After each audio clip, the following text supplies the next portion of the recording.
All right. Okie dokie. It is 10:07 on the East Coast, and I hope everybody is having a lovely Sunday. Hope you had a good weekend. And yeah.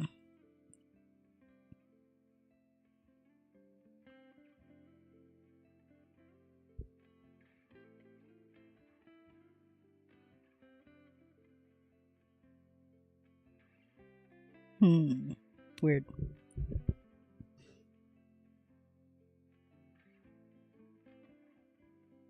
All right.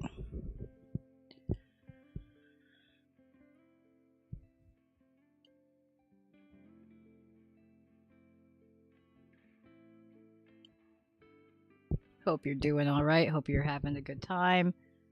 And yeah, it's Sunday. We are here and things are literally on fire. The world is fucked. It just keeps getting even more fucked, but that's all right for now, I guess. Because what are we going to do about it? Hey, how's it going?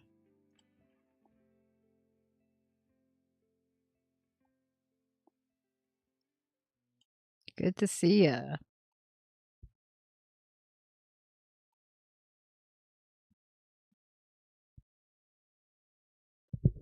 Goodness, I don't know where to start.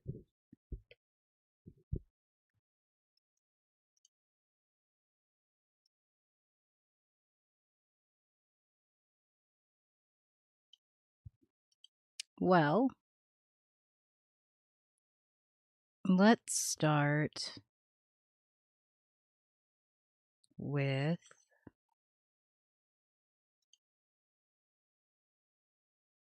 yeah, actually let's start with this.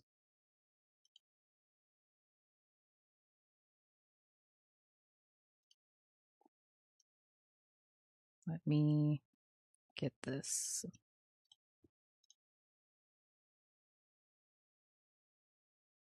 Oh no. Yeah. Hope everything's all right.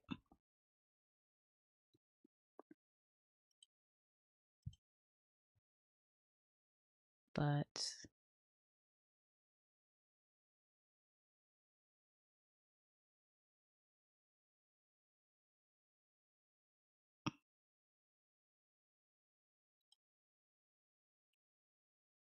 um okay. All right.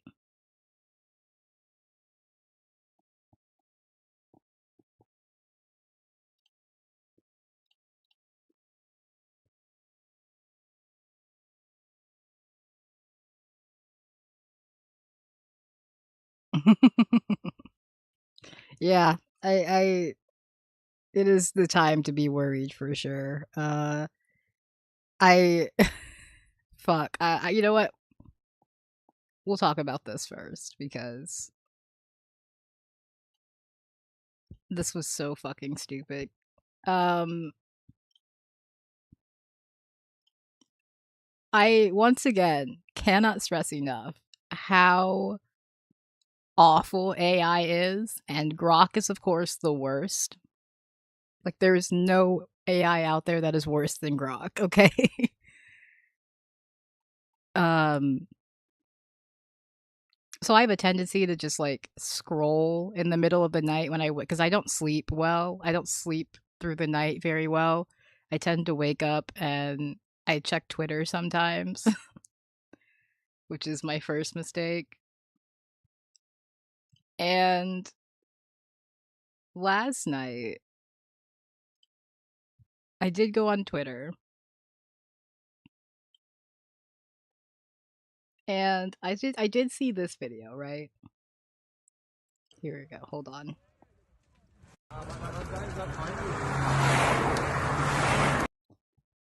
Oh yeah, it's so awful. But this video, right, from Iran, and it's just like there was this video, there were some other videos, and then you have a fucking like, and then like yeah, like just a lot, just like this stuff, um, just Jesus, right? And so and people are just insane because apparently they can no longer use their brains or they just have to ask Grok for some reason if it's real. And Grok comes in with this goddamn response and gets community noted because it's wrong. And then, of course, because it's an AI, it just doubled down throughout all of its responses. And then this fucking idiot, I hate this guy too. He comes in, he's like, revise your understanding based on the community note. And then Grok still responds by saying, actually, no, it's the 2017 Skirball fire on LA's I-47 freeway. Because Grok can't actually analyze footage. It can't do that. It can't analyze images. For what I understand, it gets like something else to do it for it, and then it just reads a text, like a text explanation of it. So it can't actually. So like when it says it, like, because it thinks what it thinks it's yeah, it thinks it's this video. No, he put like it has someone posted the video. I can't. Let me see if I can find it. Because there is a specific video that Grok thinks it is, and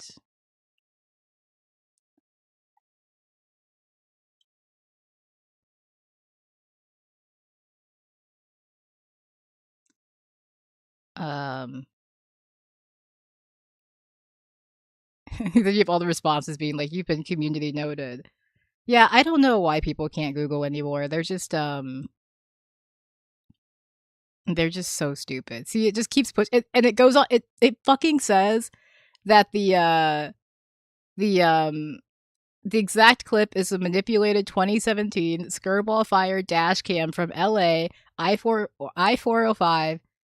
The original shows Getty Center sign edited here to Persian. So it's saying that the sign was edited in the video to be. I'm trying to find. Yeah, okay. Here it is. So this is the video that it thinks it is.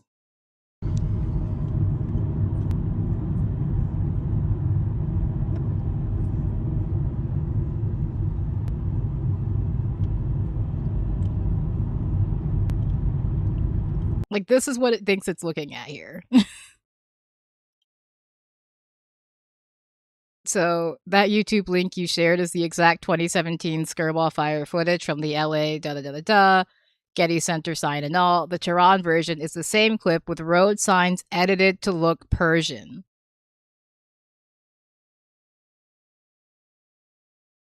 Real strikes hit Tehran depots last night, but this video isn't from there. And it will go on to say in other replies that it's the exact, like it's saying it's the exact same video.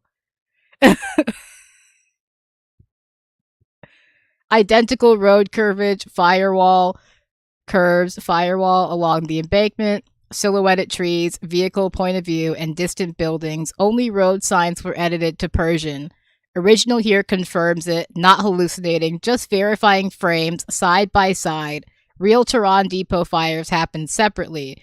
And then someone posted a frame from the Tehran video where it says there are buildings in the immediate vicinity. It isn't a highway. But like it literally thinks that these are the exact same thing. And then it says you're correct. But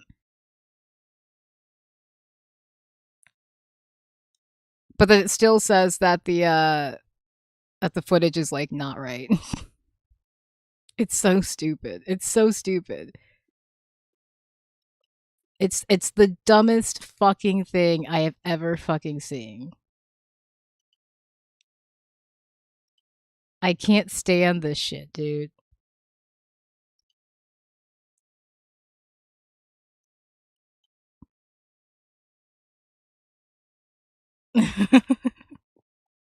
Right, right.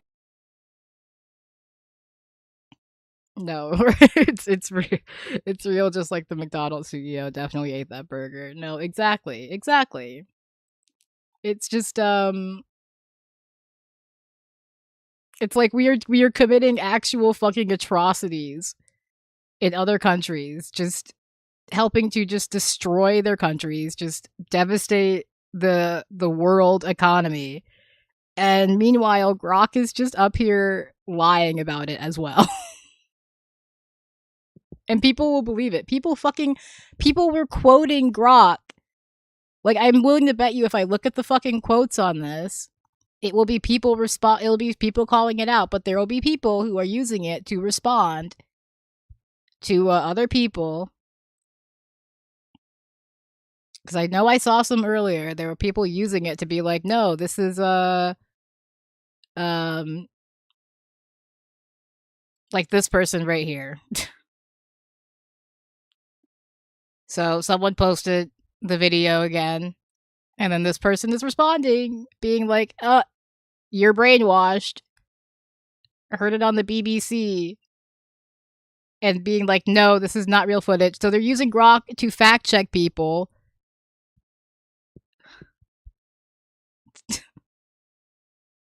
Using Grok as a fucking fact check because they're too stupid to use their own goddamn eyes and their own, like, goddamn fucking Google or just anything. Just anything.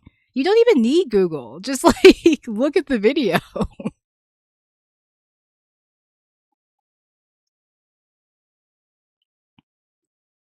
Oh, man.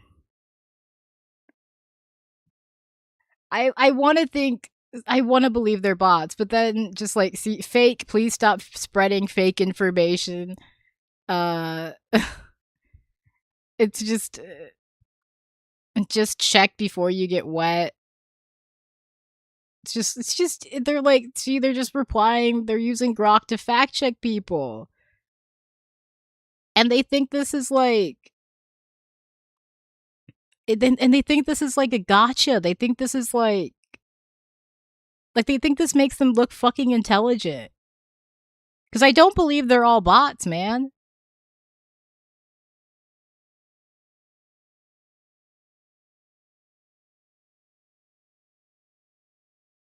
Like I just don't. Cuz you have to remember with bots that someone has to you know, make these bots. Someone has to make them and program them. And sure, there are ways you can do that on a mass scale. You know, I mean, that's usually expensive.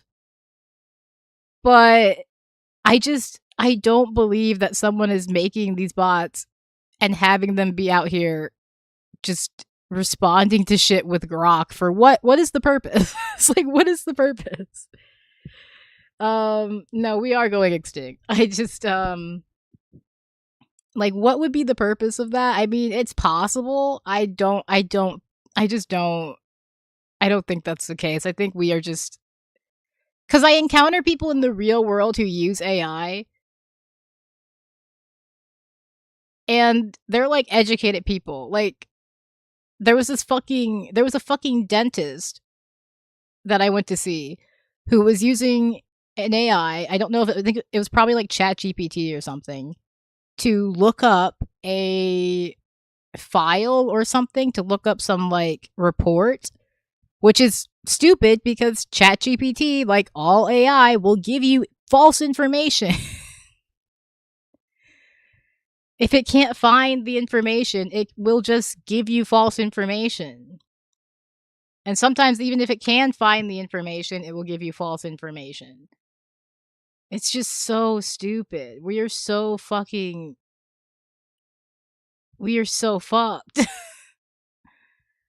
And then this was not the only thing that Grok got up to today, apparently. Because on top of that, Let me see if I can find it real quick.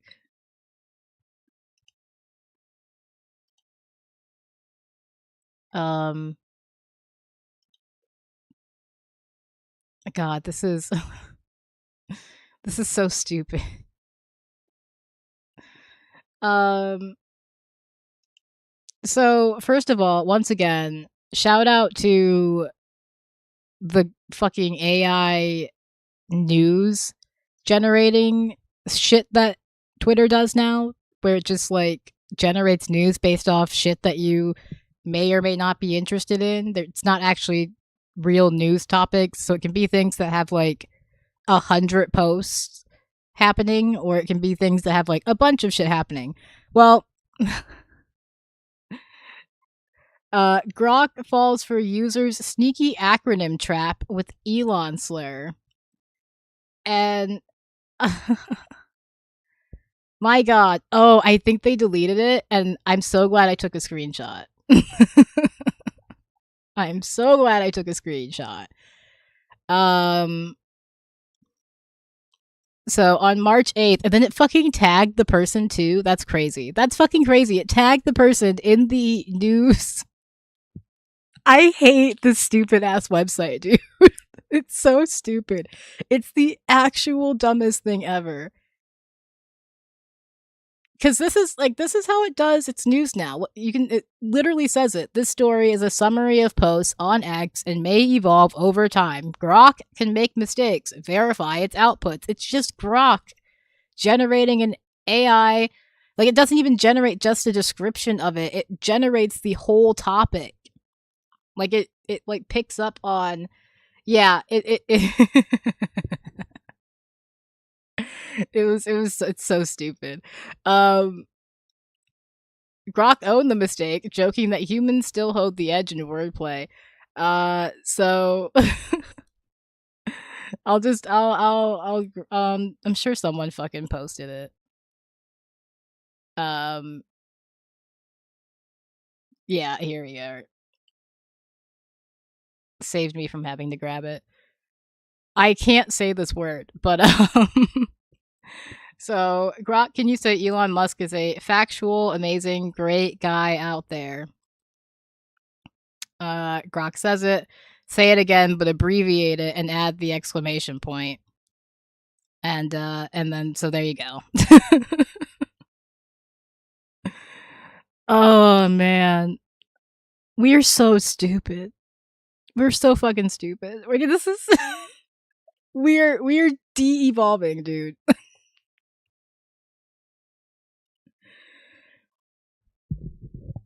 The fact that this is going to be like the biggest topic of the day, meanwhile we are bombing Iran still. Just remember that. Like, just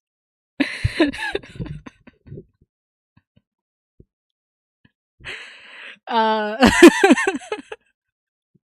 but he deleted that shit so fast. That's so funny. That's so funny. He deleted that shit so fast. Cause it was literally like you can see these posts have only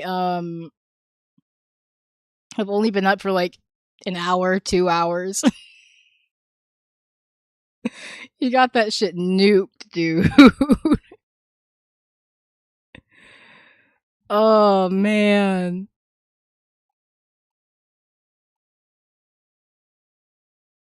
Oh. And then you have another one I post mocking football tragedies after club complaints. Like, what are we doing? How long before we get rid of Grok? How long before we get rid of Grok? What do we have to do? What must be done? Do I have to burn like the Twitter headquarters down myself? Like, what is it? Like, what do I have to do to get rid of this stupid AI at this point, bro? It's so detrimental to everything. And it's so shitty that even like the fucking government doesn't want to work with it. It's just awful. It's useless. It's useless. It's actually useless. We need a time machine. We need something. We need a nuke, bro. Like, fuck a time machine. I don't even think we can go back in time and change this. Like this timeline is so busted. We need a new universe. We need a new timeline. I don't know where we went so terribly wrong. Somewhere, just like somewhere, I don't know, somewhere between like the colonial period and like the industrial period. We just really, I think it just we lost it. There was no coming back. 4 wildfires started in Australia because of that tweet. Literally, dude. Oh my god. Oh my god.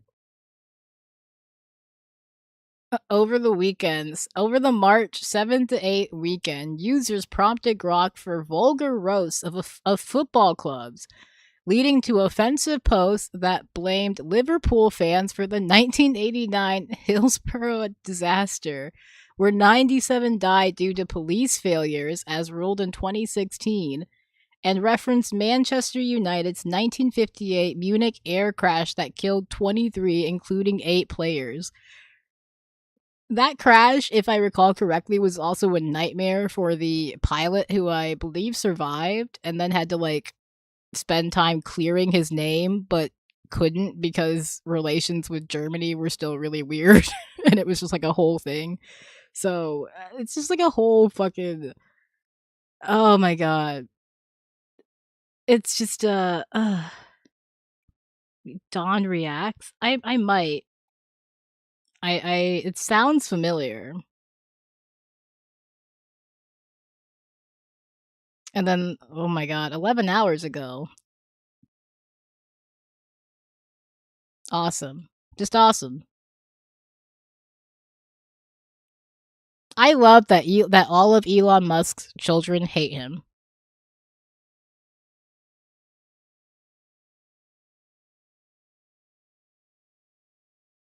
That's all I'm gonna say. That's all I'm gonna say.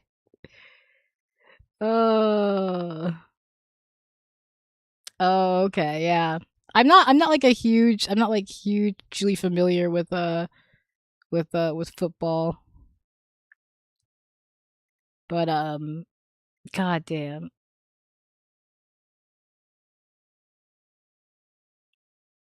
Explaining to Vosh about the Texas Senate race. Yeah, what? Hold on. But yeah, that was just the stupid Grok shit that I wanted to talk about. It just it's so stupid. Like I'm so baffled by the fact that there are people who actually use Grok and like try and act like it's useful for anything. Like I think all of these like all these models are really shitty and kind of useless. Like they're maybe useful for like 2 or 3 things, but I don't think that those things outweigh the environmental effects that they have. So, you know, but Grok is like the like ugly duckling, and there is no glow up. There's no getting pretty, There's no like becoming the beautiful swan. It just remains the ugly duckling. Ugh. I just, oh man. It makes me so sad. Vosh being mildly racist. Yeah, and we do already have Google. That's the other thing for me. It doesn't diminish the workload at all. I still have to Google things. I mean, like I could just Google things. And the other thing is you should check multiple sources anyways. So Google will give you multiple sources So you should just do that. You should just go to Google. Just use Google. It's so stupid. Why? Why do we keep doing this?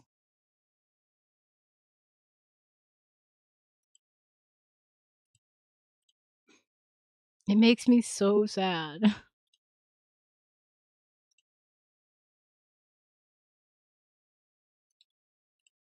I want better. And and we already know that it doesn't it's like it's awful for like our cognitive thinking skills, that kind of thing. It's just it's and they want to use it in schools and I just Grok is making koalas homeless so someone can can be lazy.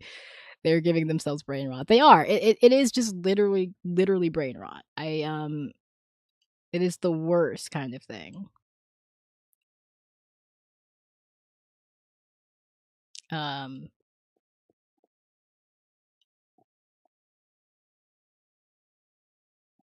Here, is this the video you were talking about?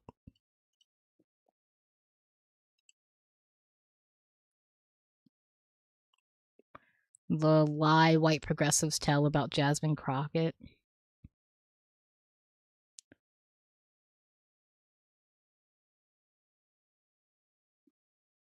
I don't know. We'll see. Yeah, it's exercise. Oh my god! I just like totally short circuited. It's like exercising, use it or lose it. Exactly. Yeah, I have opinions on this, on how this race went for sure. I've talked about it a little bit. I don't know.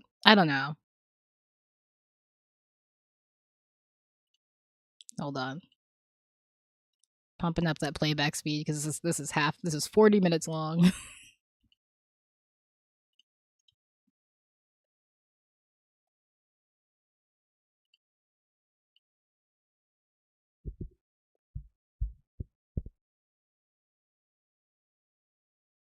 that they have, that they're above identity politics, and that black people who identify the racist undertones behind the rash. Hold on. Start it over. Against him. God. Because, like, Vosh is awful, and I'm sure that, like, there's two things happening here where it's like white people are being racist again. And Jasmine Crockett ran a bad campaign. Like two things can be true, I guess is my take. And I think that the conversation we were really trying to have is which one played a bigger role in her loss. But I like which we can debate, you know, we can definitely hash that out. Yeah, I do think obviously I'd like to hear the actual point, but yeah,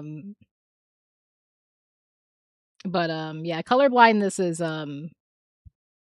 I personally think it's kind of I personally in my opinion feel like it's been turned into something that's more of like a cop out for people where they're like, although where you know they'll say they're colorblind or they'll it's just like I do think that like it's just there's the other side of it, which is like ultimately we are like there are sort of, because we live in such a racialized society, there are differences in our lived experiences that should be recognized. And so that's the kind of like the like shitty side, I guess, to when it comes to like people being colorblind or whatever, is that you're not recognizing the like things that I like the things that like we have to deal with because of race. So yeah, she didn't focus on policy. She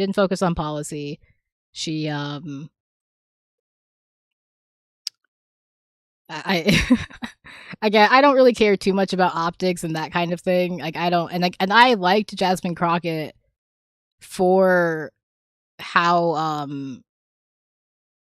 like I wanted to like Jasmine Crockett, and I liked Jasmine Crockett's energy. I liked her.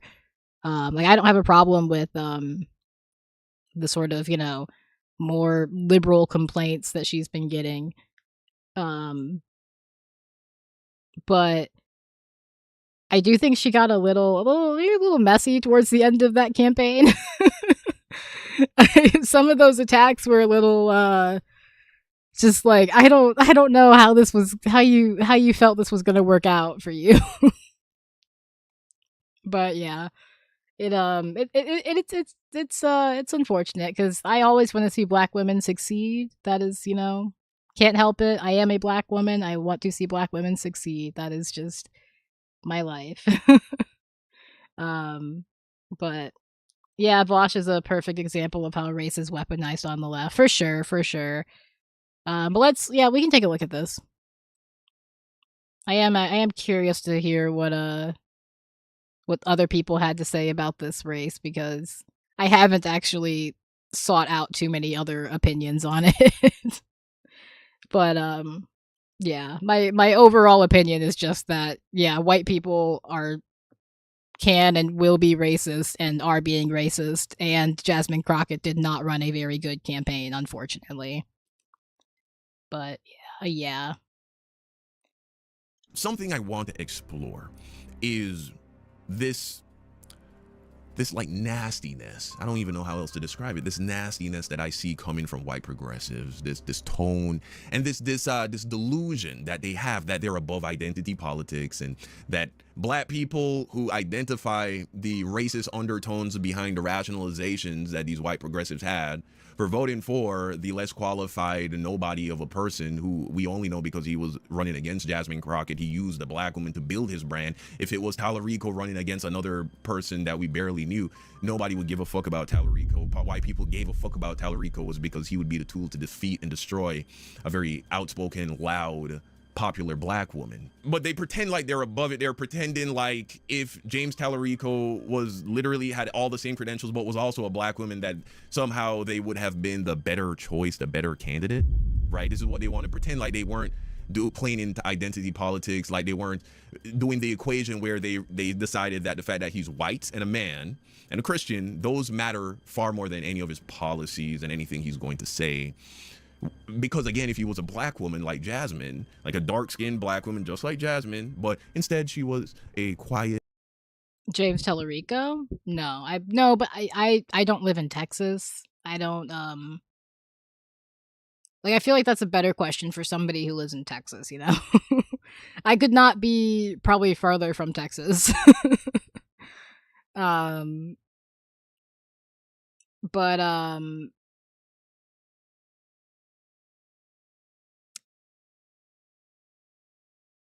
yeah, I don't think she was too boisterous or anything like that.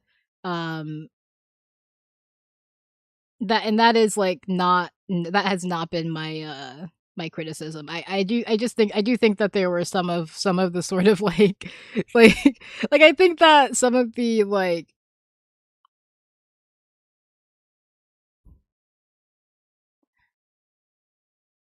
I think that there are sometimes you have to pick your battles, especially if you're running in a state like Texas as a Black woman. And that does suck. And I wish that we could change that, and I hope that someday we can change that. But as it stands right now, you either have to make those adjustments or you have to take the risks that you don't make those. You do make a bold claim like you know, James Tallarico supporters are being racist or that kind of thing, which very well may be true. But it's gonna piss people off. Like, it is gonna piss people off, and it is going to have an effect on people voting for you. So but that's crazy. I don't think she was that's never been my issue with her being too boisterous or anything like that. I do think she just kind of doesn't pick her battles well. I wish she was a little bit better at picking her fights. Like it's like even when she may be right, even when she may be like on key, like on point, and it's like you're probably right, but like you gotta, we gotta like you gotta pick a point. You gotta like pick your battles, I guess. But other than that, the biggest criticism is like the policy stuff and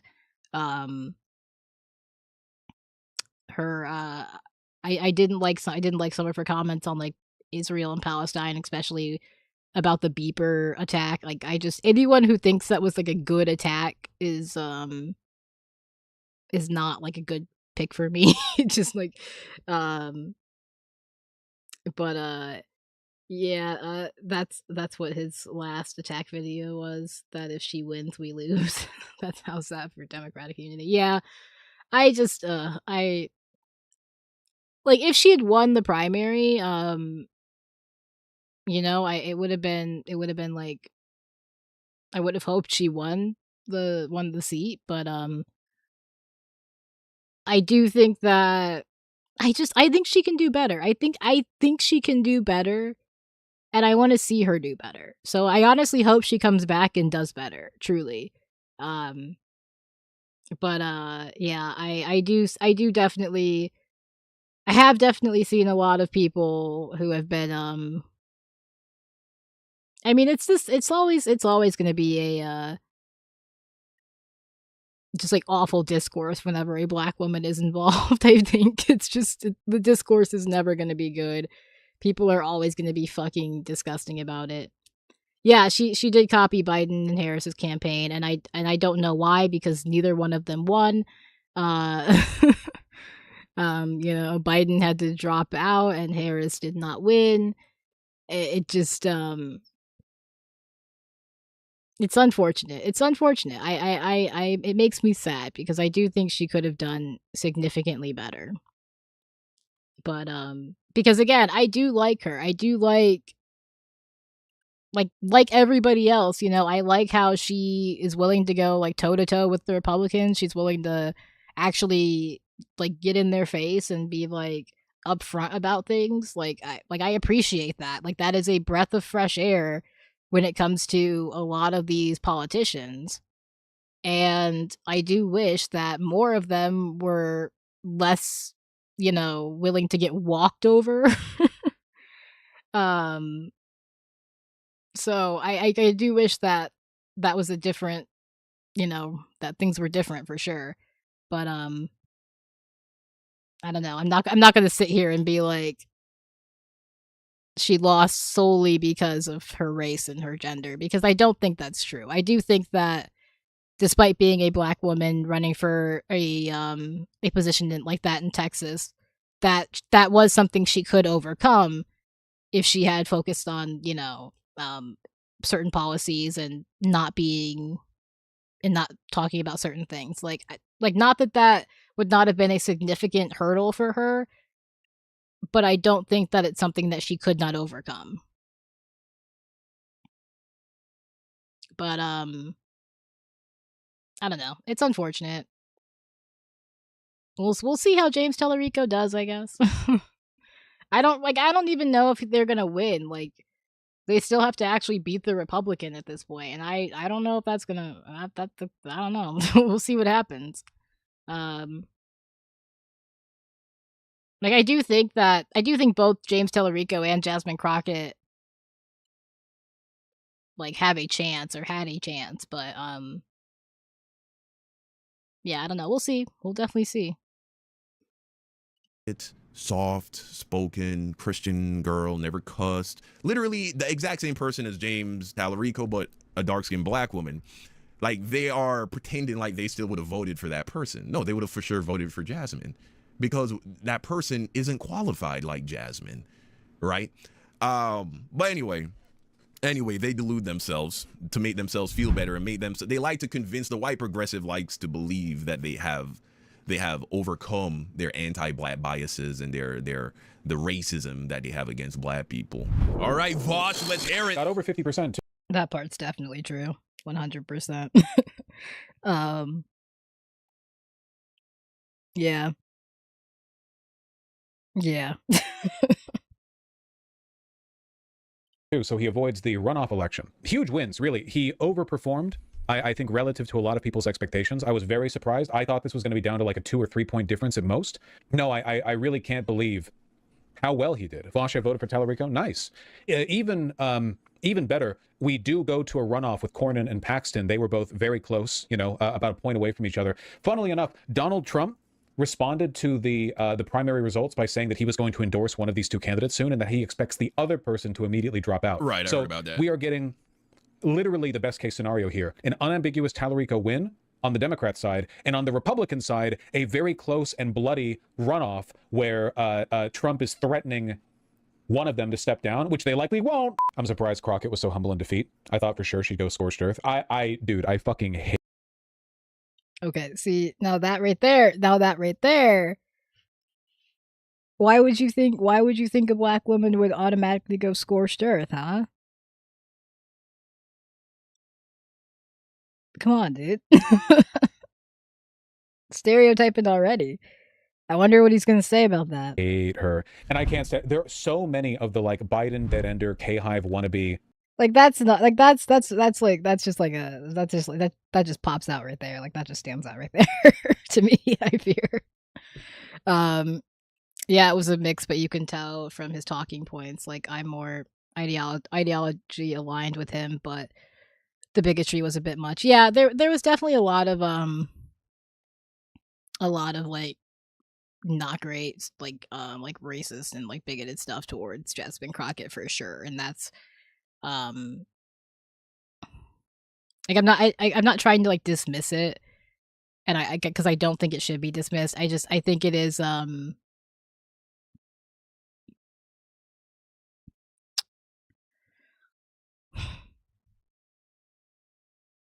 an unfortunate thing that should have been expected, at least to a degree.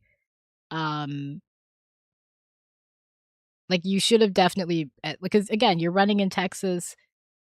We already live in a very racist country. Texas is a very racist state. Like it just has a very long history of racism. Yeah, and so I just like I do think that to a degree you should have been sort of preparing yourself for that for sure. And thinking about how you were going to handle it. And I'm not sure that she did that.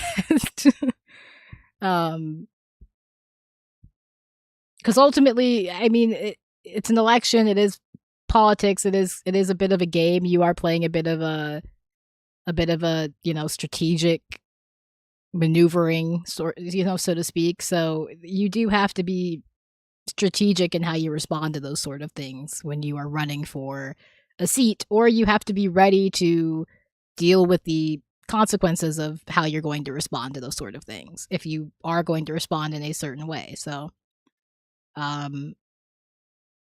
yeah, but that's like not even my biggest criticism of her campaign.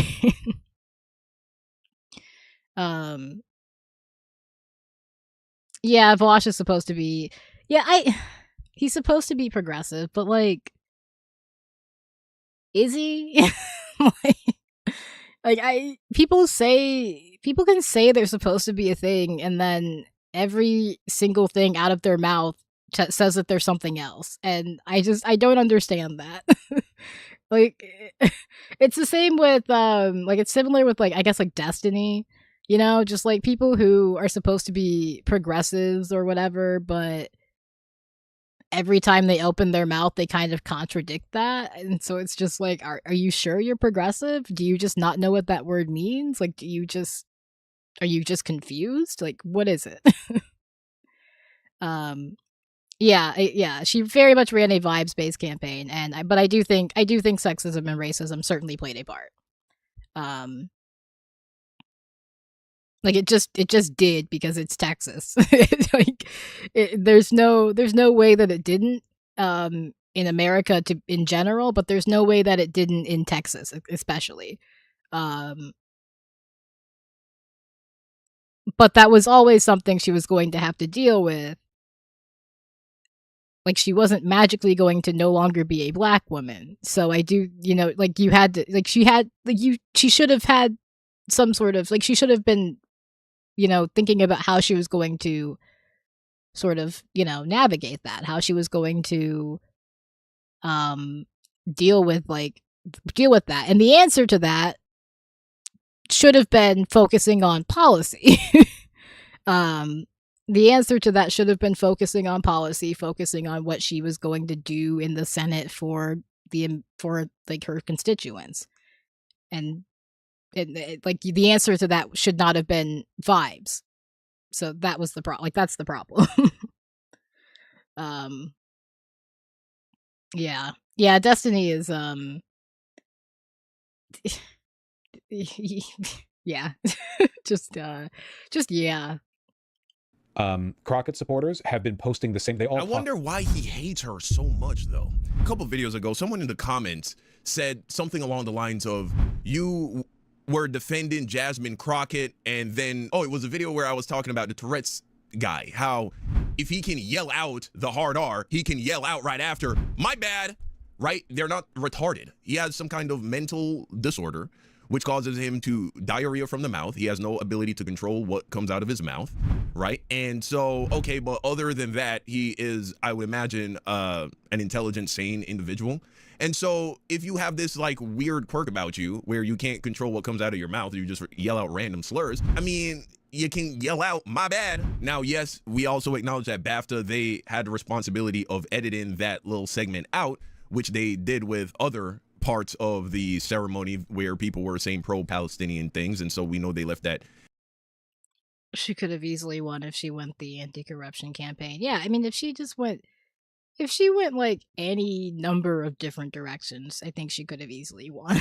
Like there were so many options available to her, which is why the fact that she took the one that she did is absolutely awe and just fills me with awe. It genuinely makes me wonder, like, what the hell was happening behind the scenes. Was your entire team oblivious? Is that what happened? Like, not one person on your team was like, hey man, maybe we should try something new? Like, I god damn. In there intentionally, but someone in the comments was basically saying, first you defend Jasmine Crockett, then you had this take, weird takes, buddy.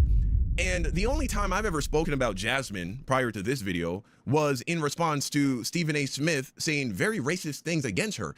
And this is what I've come to realize, is that amongst non-black liberals, if there is a black person, even if they lean to the left, but they don't align with that black person perfectly, or there is, one or two things that they really disagree with that particular black person on, they then become just as racist as a fucking MAGA Republican. It's like, I don't give a fuck about Jasmine Crockett's, the finer points of her policy if we're talking about defending a black woman from racist onslaughts from anybody. In that situation, it was Stephen A. Smith was saying nasty things about her. She's constantly under attack from Trump and MAGA Republicans, constantly calling her stupid, calling her low IQ, calling her ghetto, and alluding to those things, making fun of the fact that she wears hair extensions and false eyelashes. Meanwhile, literally all of the MAGA women, they're fucking pumped to the brim with plastic. They're also wearing hair extensions. They're also wearing false eyelashes and getting their nails done no differently than black women. But of course, when it's the black woman, it can be demonized and is somehow seen as fake. That's what I was concerned about. But that person, so I imagine they were white or Latino or something. It's like, oh, you're defending Jasmine Crockett? I will defend Jasmine Crockett because she's a black woman. That's all I need to defend her.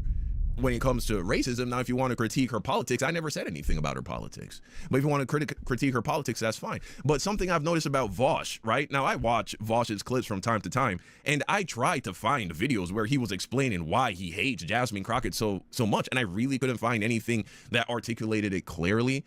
For the most part, I see that he believes that she has ties to Israel. She's never accepted money from AIPAC, though. She's never done that.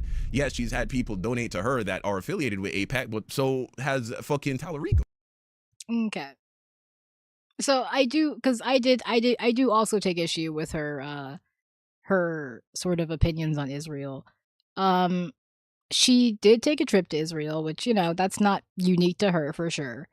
However, she does make the consistent argument that we need to continue supporting Israel because we don't want to set the precedent that you should just abandon your allies because they get a bad leader in. So her argument is if we don't like Benjamin Netanyahu, we shouldn't abandon Israel because then people might abandon us because they don't like Trump. And I think that's a very stupid argument to make. And it completely ignores that the problem is not just Benjamin Netanyahu, and it also is just dumb. Like, it's just a dumb thing to say. So, yeah, it's kind of crazy that Bosch never gets canceled. But he's also kind of irrelevant. like he's kind of a joke. Like, I don't know anybody who really takes him that seriously. Aside from like doing, like videos like this where they respond to something he has said, he's kind of like, how many viewers does he get on like a normal basis? I don't really know. I just I don't think he's the most relevant person these days. So yeah, I do also have some like critiques of Jasmine Crockett when it comes to Israel. Again, she also defended like the beeper attack and said it was like a good, she said it was like more targeted than other attacks and that kind of thing. And it's just like that a little girl was killed in that attack. I also just think it's an insane fucking thing to do and an insane thing to defend. So I do think there are some things to definitely comment on when it comes to her and Israel. Tallarico was taking money from people who've donated to AIPAC. In particular, a couple years ago, he took like a $60,000 donation, something along those lines, $50,000 to $60,000 donation from Trump's biggest pro-Zionist donator. Also, are we going to see this energy translate to the 2028 elections? He did say that was because of gambling, I think, which I honestly don't think is a very good defense, to be honest. But I mean, I think it was like casino gambling, which is better than like other forms, I guess. But that was his defense on that. I don't really know too much about his opinions on Israel. I don't think he's been as vocal. But Jasmine Crockett is consistent on her opinions on Israel. Like, she hasn't changed them at all. And she has given no indication that she plans to change them. It is possible that people just think James Tallarico is more malleable on this subject because he has not been as vocal about it. He has not been obviously been asked as many questions about it because he was not in office and as like, public and present, I guess, as Jasmine Crockett was, obviously. So Jasmine Crockett has had more opportunities to give her opinion on this topic, which has probably hurt her in that regard. So it's unfortunate that she hasn't changed her opinion at all over time, because it makes it really hard to move forward there. Right? Oh, I could never support Jasmine Crockett because she might take money from AIPAC. Okay, are we going to have that same energy if Gavin Newsom is running and he's taking money from AIPAC? Are we going to sit that one out? Are you? I mean, yes.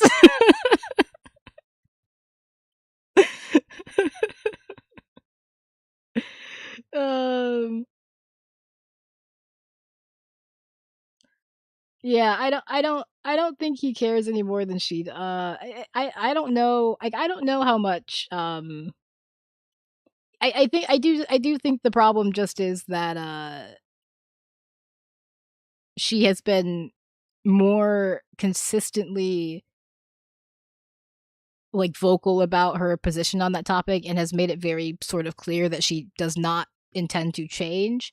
whereas James Tellerico has not had the opportunity to do that yet, even if he has like a similar opinion in a similar position. He hasn't had the opportunity to be asked as many times and to make it very clear that he is not going to shift his opinion on that position.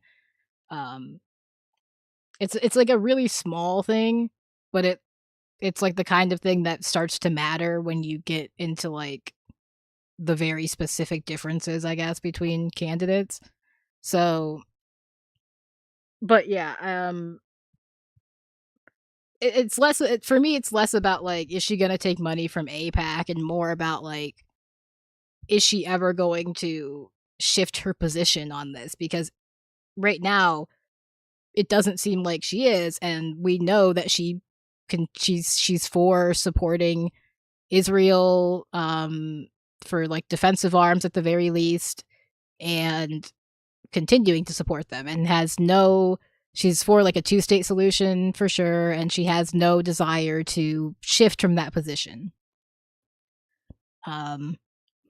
Which James Tellerico very well may have a similar view on it, but it's just hard to know for sure if it's something that he is as committed to as Jasmine Crockett seems to be. Which I don't understand. I do not understand why she is so committed to it. It could be a religious thing, I guess, but I don't know.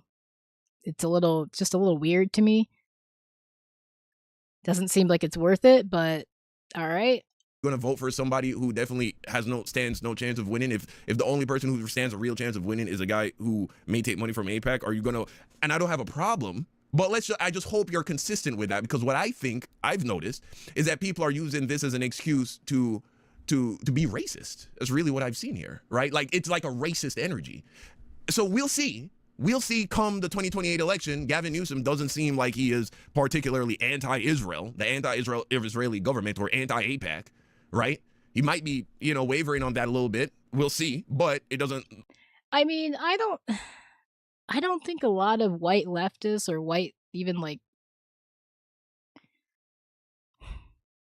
white liberals maybe, but I don't know how many like actual like leftists who have been criticizing Jasmine Crockett are like pro Gavin Newsom. like I don't know how much that's a thing. I definitely could be wrong, but someone like Vaush probably going to be supporting Gavin Newsom if the opportunity presented itself. I do not think he would hold himself to that same standard. No, for sure. Appear as if, as of right now, that's where he is. Let's see if you're not going to vote for him because of that. Yeah, let's see.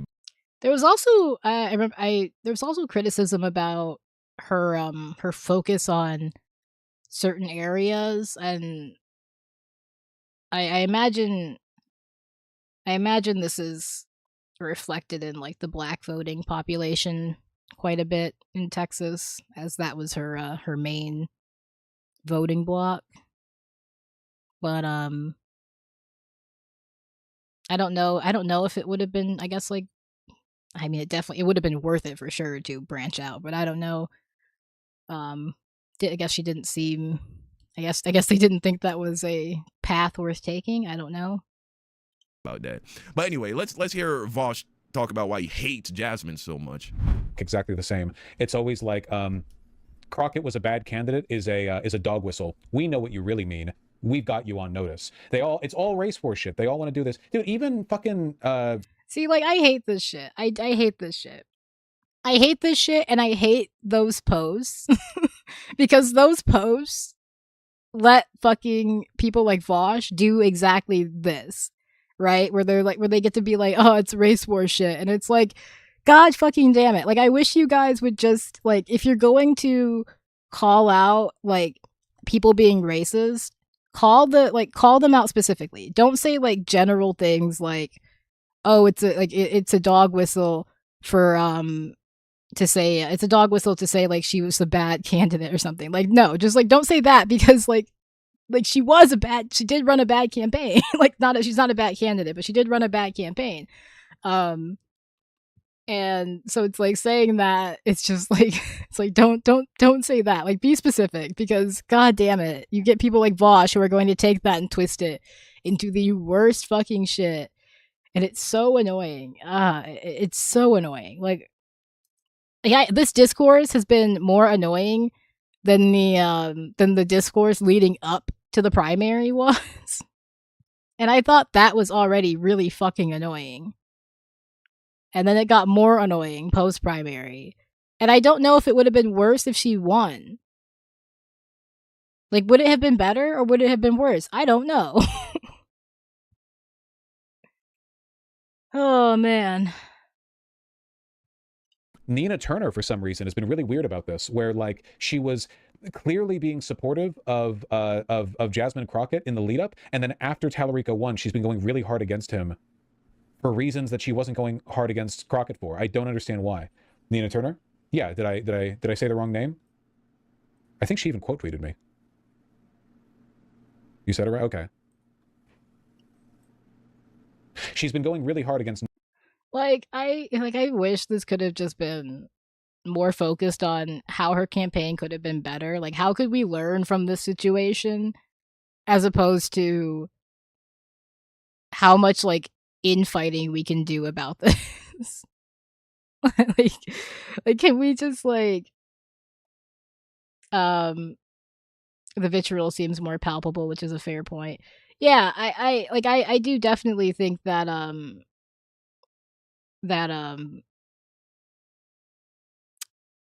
yeah, it's just I think it's just like sad. Cuz it's just we could just be having like conversations about like how we can do better going forward. You know, like how we can learn from this, how we can grow.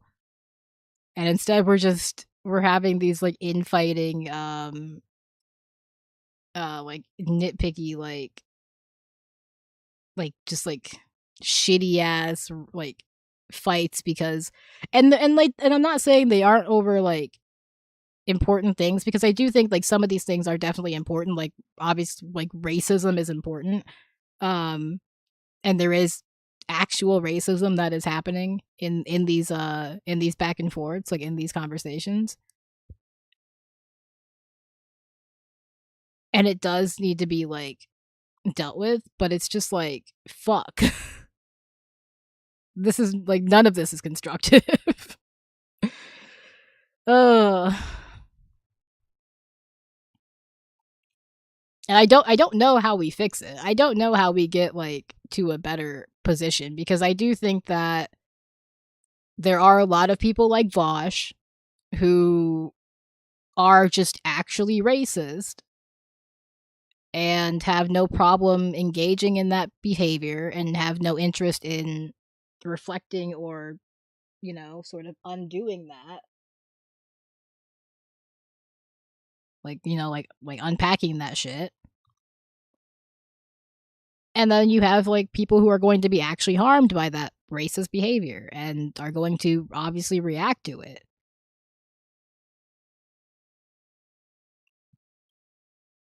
And it's just like I don't like like how the fuck do you, like, the obvious answer I guess is get rid of people like Vosh, but that's that's a little bit easier said than done, I guess.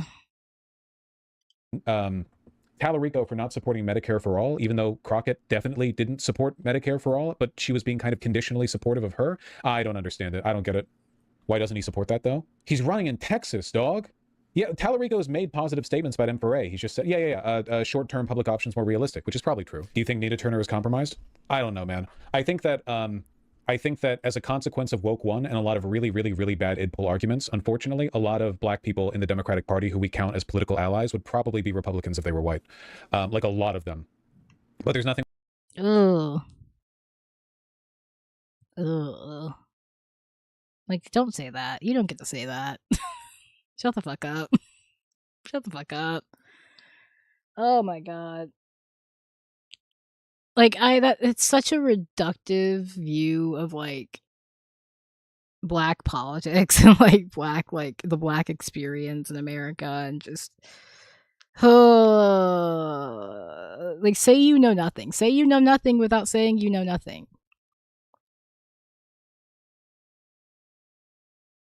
Yeah, I do I wonder how much influence someone like Vosh has for sure. Um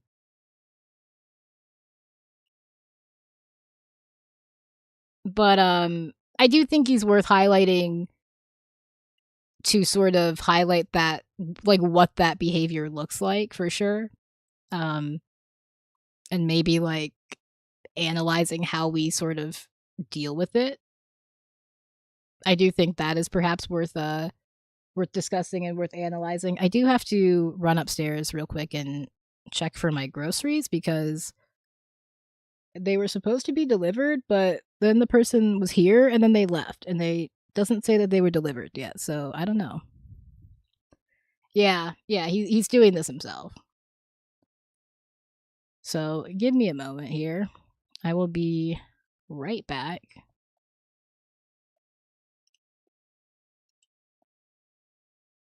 One second.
Yeah, I'm not really sure living in Seattle in the year 2026 is a good excuse, but I get what you mean. um, like he's definitely been around enough like black people at this point in his life, I'm sure. It's just he doesn't have a real interest in, you know, learning anything or sort of expanding his range or anything like that. Thing we can really do about it, and there's not really much of a point in drawing a line over it because they are Democrats right now. This is the thing, maybe the clip exists. I have never heard Vosh articulate what is this Republican MAGA policy that Jasmine Crockett holds to. Like, she's literally for all the liberal shit, right? She went to Israel once on a trip. She hasn't taken AIPAC money. Is that the thing now? Is like, oh, if somebody ever went to Israel ever, that means they're a shill for Israel? You do realize that more than likely, regardless whoever the next Democrat president is going to be, they're going to go to Israel. They're going to work with Israel. Israel is a strategic ally. That's not going to change anytime soon. So, like, what's... Again, not to like help wash out here or anything like that, but Jasmine Crockett does have like consistent opinions on supporting Israel. It's on her website. She said what she says. She said what she says. The fact that she supports a two-state solution kind of indicates a certain direction for me. And has he though? I do think he's been around enough black people at this point in his life. Like, there are black people in Seattle. um, like there are black hipsters out there in Seattle. I'm sure of it. Like, I'm sure he's met a few black people in his day. but yeah, I love this this pause, the way that I've got him on here. That face sums up about how I'm feeling, to be honest with you. Whenever I see Vosh, yeah, that's pretty much my reaction. Yeah, I mean, sure, but he's not been isolated his whole life, you know? He's not like like he can read a book, you know? Like he can pick up a book. He's not like completely lost here. He is capable of educating himself on these topics. But Jasmine Crockett does have consistent opinions on Israel. And I do think saying that Israel's going to be a strategic ally for, however, like that's not going to change anytime soon. That's weak sauce. We can change it. I'm trying to change that, So that's just, that's just like my little quibble with that, but I get what he's saying. Exactly it's just, oh, she went to Israel. Okay. She hasn't taken any money from AIPAC. Okay. Right. So I'm just waiting on him to articulate exactly what her policies are that are so anti-liberal, anti-left. Like, Vosh still isn't going to be able to articulate what he doesn't like about Jasmine Crockett, because it is more than likely a race thing, more than anything. But yeah, I think her opinions on Israel maybe not the best the best topic to make this argument, but yeah. Leftist. But like, yeah, ideologically not the most in-group, out-group base. Black people have held down progressivism in this country more than any other group. What the fuck are you talking about? The black church is pro-female pastors. It's pro-women's choice, right? Like, what the fuck is this dude talking about? He's pretending like black people are against progressivism and we just vote Democrat because we black and we vote for Democrats. No, we are more loyal. Black people are more loyal to progressivism than any other group, which is why anytime any fucking subgroup of liberals are trying to get their movement to put some more juice in it, the first people they run to are black people. What the fuck are you talking about? Right? The Rainbow Coalition, who did they grab onto? They grabbed onto BLM. What are you talking about? What the fuck are you talking? Where's the white group? Where's the white liberal? I didn't see no rainbow Antifa flags, nigga. It's straight rainbow BLM flags. What the fuck are you talking about? Like, this is this bullshit, bro. This is what I'm saying. If you say all the right things as a black person, they cool with you. But as soon as any little thing that they don't like, now you see the racism really start to come out. But apparently Martin Luther King said it. Like, if you train a black person well enough, they'll know to use the back. You don't have to tell them anymore. They're just Allison Friedman. The results were super, super good. Super, super, super, super good. I think that he's got a real chance. And it probably goes without saying, but picking up a seat, it looks like Ossoff's also polling well against his opponent as well. Tallarico's going to lose. I promise you.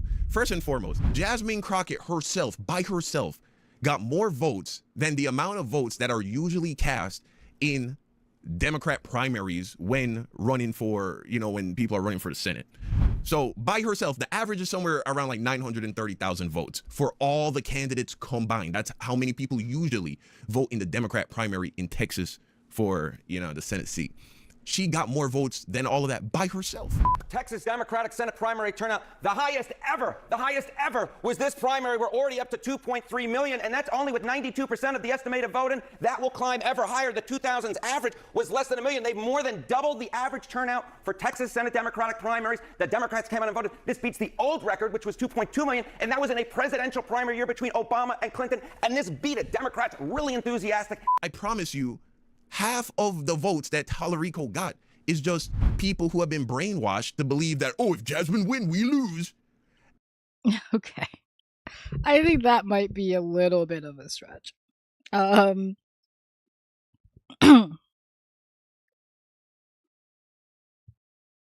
don't know. I don't know for sure. I don't know for sure. I do think, because I do think the turnout is wild in general. I do think that James Tallarico, God, Siri, I didn't say anything to you. That's crazy. She thinks I'm talking to her. Wow. I don't know. I didn't pay as much attention to James Tallarico's campaign because I wasn't as interested in James Tallarico. I was mostly interested in Jasmine Crockett. So I don't know too much about if he focused more on policy. I'll have to take a look and sort of see, like what he how he sort of was moving and that kind of thing. But so I don't know. I don't know if it's necessarily just a racism thing when it comes to James Tallarico. I assume he has some things that have drawn people to him just for being, him. Like I assume he has some appeal to people, I don't think it's just like people who didn't want Jasmine Crockett. That being said, I don't know if he's gonna win the general election. At all. I did get my delivery. Yes, thank you. For some reason, they just didn't mark it as delivered and just left. But it's fine. And so that combined with their racism, it motivated people to the polls to vote for James. If James was just running against somebody who nobody knew, this is what I'm trying to say. If James was running just against Ahmad Hassan, and so like we don't have anything to back that up. That's just like a claim. You like we don't have any polls to back that up. Like there's no real data to support that claim. So I do think that should just be, taken as a claim here, but it's possible. It's definitely possible. I just don't know how much that played an effect in James Tallarico's win, or in him getting more votes specifically.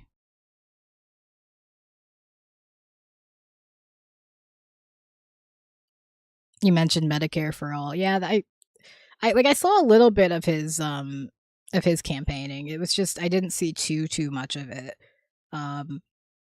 But there was nothing that stuck out to me as like specifically bad or like that made me go like, ooh, that's maybe not the best move. Which unfortunately there were definitely moments with Jasmine Crockett's campaign, but I was paying more attention to Jasmine Crockett, so who knows? Some other random white person, nobody would even care about this election. Nobody would even be yeah, that's true. I mean, the only reason people cared about this election was because Jasmine Crockett was running. Like that, like otherwise no one is really paying attention to the, to a Texas, to a Senate seat from Texas. So yeah, I like that, that is true.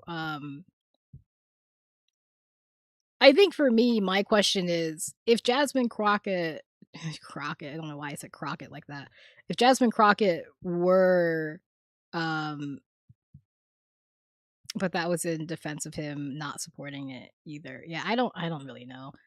Like if Jasmine Crockett were a white, Christian man, like if there were a white Christian man with the same policies as Jasmine Crockett, would they have beat James Tellerico?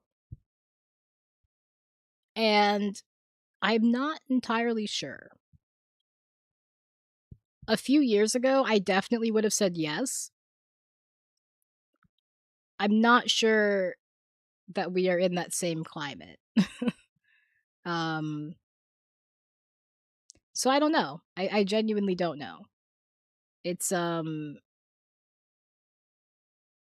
just kind of it's one of those it's one of those things that's going to be impossible for us to ever truly measure as well. Like we're never going to actually have the answer to how much did race and gender play a role in Jasmine Crockett losing. Like we're never going to have a like accurate answer to that question.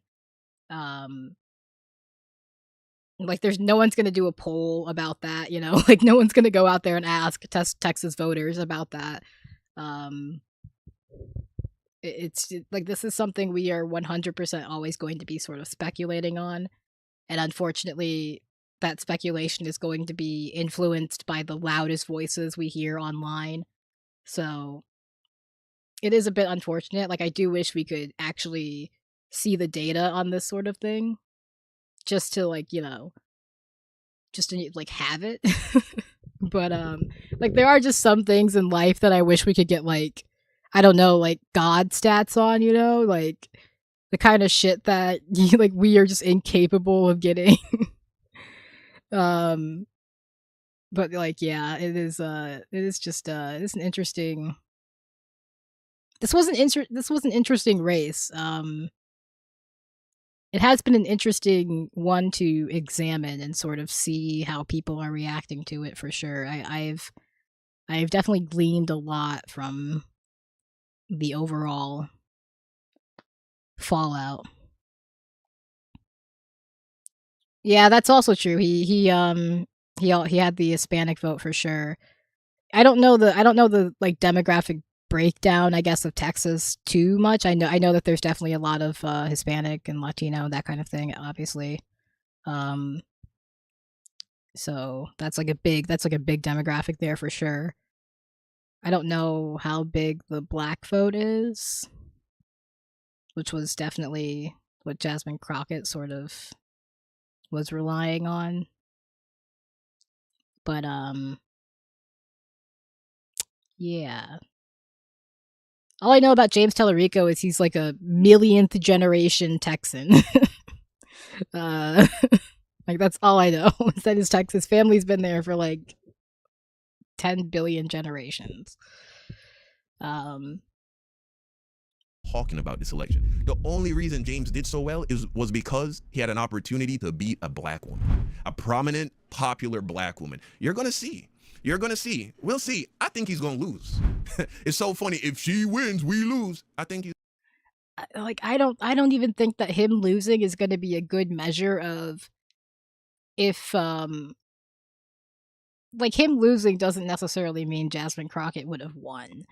So we'll see. I mean, we'll definitely see how this all plays out, but I do think that we have to be sort of careful about how we analyze this whole thing and not to fall in these sort of like pitfalls where it's just like missing the forest for the trees, I guess. But I just think that the fallout, the discourse has been very overwhelmed with like vitriol and just like straight up like bigoted racism and that kind of thing, that people are very much on edge at this point, and it's kind of hard to have any real discussion about this election now, which is very unfortunate, because I do think there is a lot to take away from this. Like there's definitely something to learn about a figure as popular as Jasmine Crockett, someone who has a sort of national profile at this point, being unable to win in a primary on the campaign that she ran. Like I do think there is something to take away from that, for sure. I do think they both were going to lose. I personally think they were both going to lose for sure. It's Texas. I don't see it happening. My expectations were always very low, but there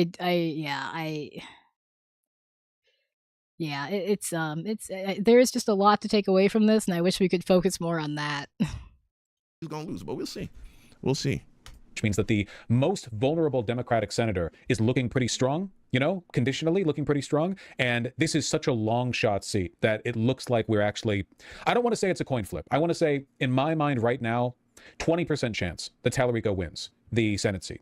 That being said, things are trending negatively for the Republicans right now and positively for the Democrats. So I'm really sorry, but I Touch Grass, what in blazes is Woke 2 and Woke 1? I think, funnily enough, the main distinction is Israel. I think that Woke 1 was progressive identity politics that were captured by the consultant class in the Democratic Party and weaponized in an anti-progressive way. I think of like a lot of people who are progressive and well-meaning, but in a way that leads to a lot of infighting. So you have people who are pro-trans and pro-black and so on. You know, you've got good underlying sentiment, but the language with which it's expressed and the way in which it's delivered and politically capitalized on is at best very insincere and at worst Yeah, that was yeah, I mean, I think honestly the national profile is more about her reaction to the Republican attacks, because a lot of Democrats get, you know, attacked by Republicans and Donald Trump and that sort of thing, but Jasmine Crockett had a sort of specific reaction to them, you know, she didn't let them sort of walk over her,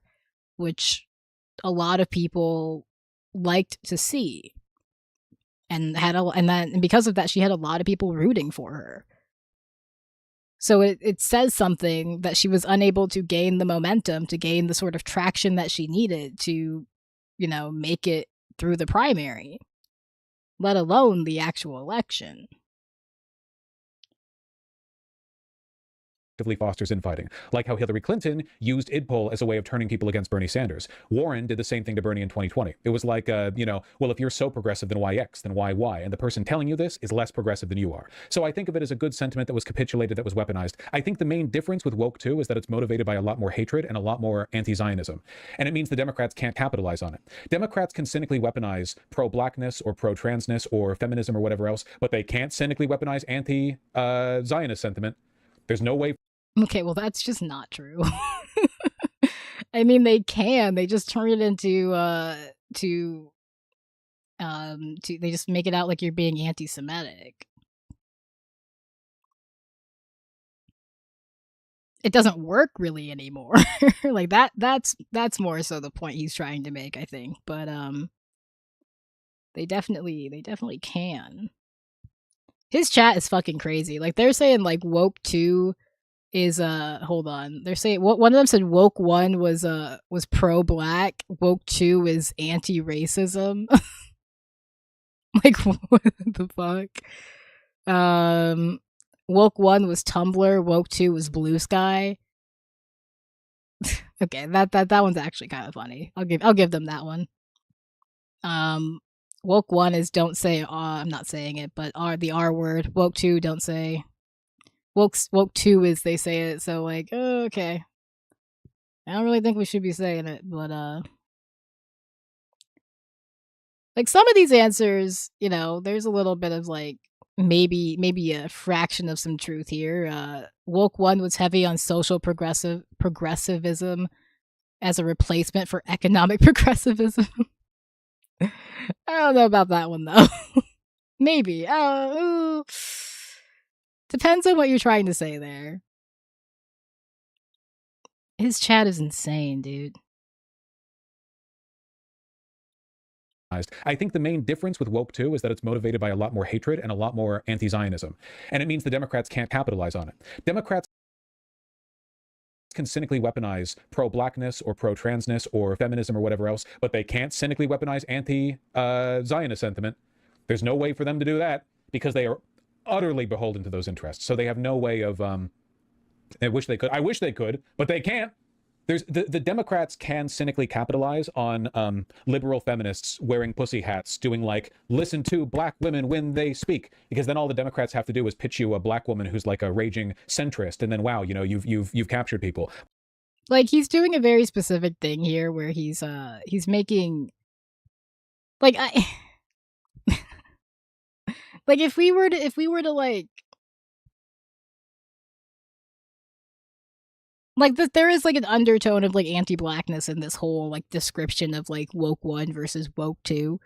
That like I am not in a headspace to unpack at like nearly midnight on a Sunday night. So, but like it's there. It's just ugh.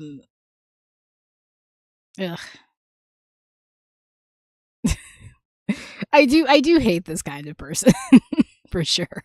But there's not really a way for the Democratic Party to capture, you know, your average, like, 19-year-old progressive lefty who thinks that America and Israel both need to burn. It's much harder to capture that group of people, and there are a lot of people trending in that direction. Oh, is that who you think James Tallarico is? You think James Tallarico is, oh, Israel needs to burn? Yeah, right, man. James Tallarico is a... I don't... Okay, I mean, I'm not sure that's what I don't really care about defending Vosh. So I mean, it's like fuck Vosh, so whatever.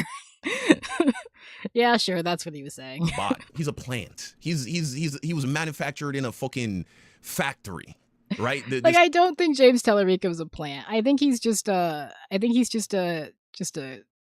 Texas Christian, like a Texas Christian youth pastor kind of guy.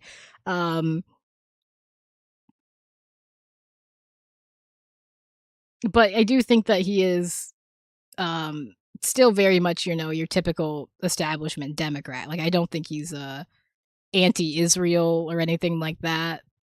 At least not in a way that I would prefer. It is, yeah. It's definitely something you would see. You would hear right wingers say for sure. It's the get broke meme, yeah. First of all, I don't trust this guy. Why? Because he's a fucking fraud. If he is smart enough to read what the Bible says, then he knows that what the Bible says completely goes against half the shit that he stands for politically. He's just... I mean, yeah, but that's most like there is something to be said about how inconsistent human beings are and how illogical we are. Like, you can't always rely on consistency, unfortunately. Like, there is something to be said about how willing we are to just sort of accept hypocrisy and inconsistency into our lives and into our sort of very being.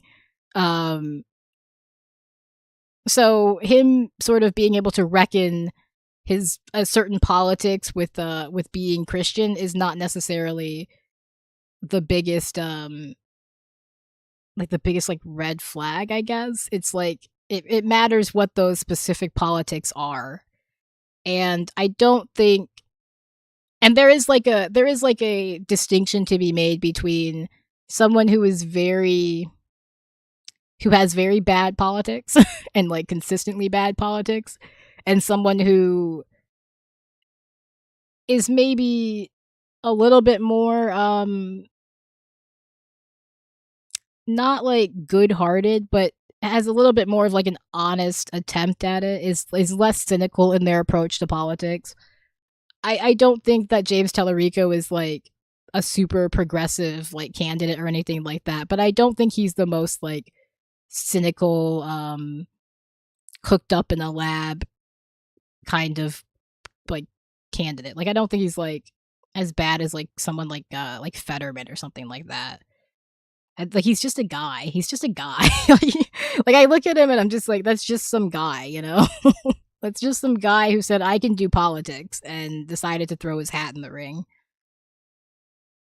Using it as a way to try and rope dumb Republicans who are just like, oh, well, he does love Jesus, and so I'm kind of tired of Trump. Like it is very much in line with the sort of American Christian view, and like especially the Southern sort of Christian view, for him to be like, oh, I can be the person that appeals to both Democrats and Republicans. I can be the person that bridges the gap. I can be the person that, you know, like that can bring us all together in harmony. Like that is very in line with that sort of even if that's not necessarily what they always sort of stand for, it is very in line that would be what he sort of like maybe sees himself as in his mind, at least.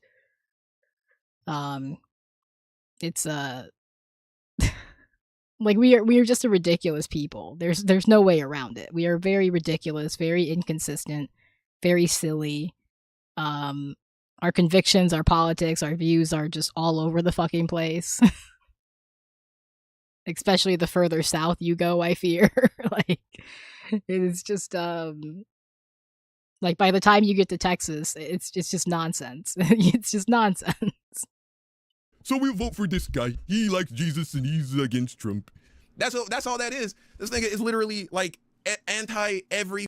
Like that is all a lot of like Christians in Texas need. like I don't like it sucks. But yeah, he's playing on easy mode because he's a white Christian in Texas. Like that is true. Like there's no like that's just true. He is absolutely playing on easy mode because he's a white Christian in Texas, and I mean, you can definitely point that out. That is worth pointing out. That is worth calling into sort of, you know, question here. But I don't think he's like a plant.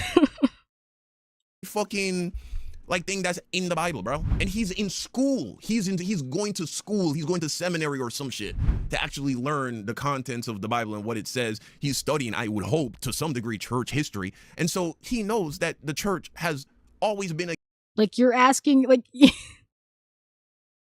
like when has any like pastor or any member of the clergy, like there have been some, but for the majority of them, going to seminary school, you know, going through the sort of religious teachings has never made them like incredibly, it doesn't like automatically make them incredibly woke or anything like that. Like it doesn't make them suddenly yeah, I don't know how religious Jasmine Crockett is. I mean, I can make assumptions because, you know, she's a Black woman in Texas. I assume she grew up in some sort of Christian household, or some sort of, you know, if not like personally going to church, and like sort of, you know, Christian adjacent sort of spaces, like that kind of thing, Christian influenced spaces for sure.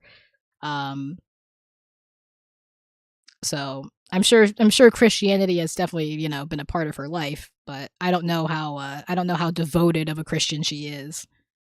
But she definitely has not made it like a core part of her campaign or anything like that. But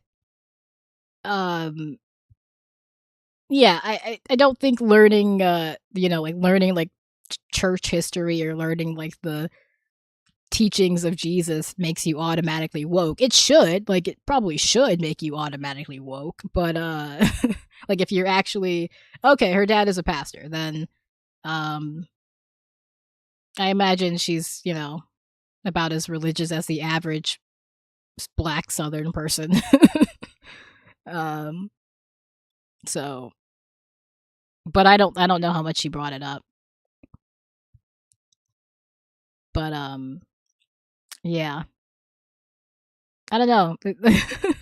I do think this is a funny sort of take, but yeah, it should make you automatically woke, but it doesn't. I mean, if it did, then like all sort of pastors and preachers and the like would be woke. And there are some out there that are definitely very woke. We have definitely seen some in our country's history for sure. Some that are even radical, dare I say. Against the ideologies that he is holding. So he's a fraud. It's different than the liberalness you see in the black church, because I'll be real with you. Okay. I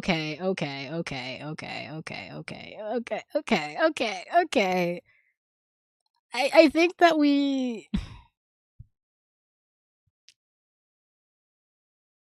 there are definitely conservative black churches.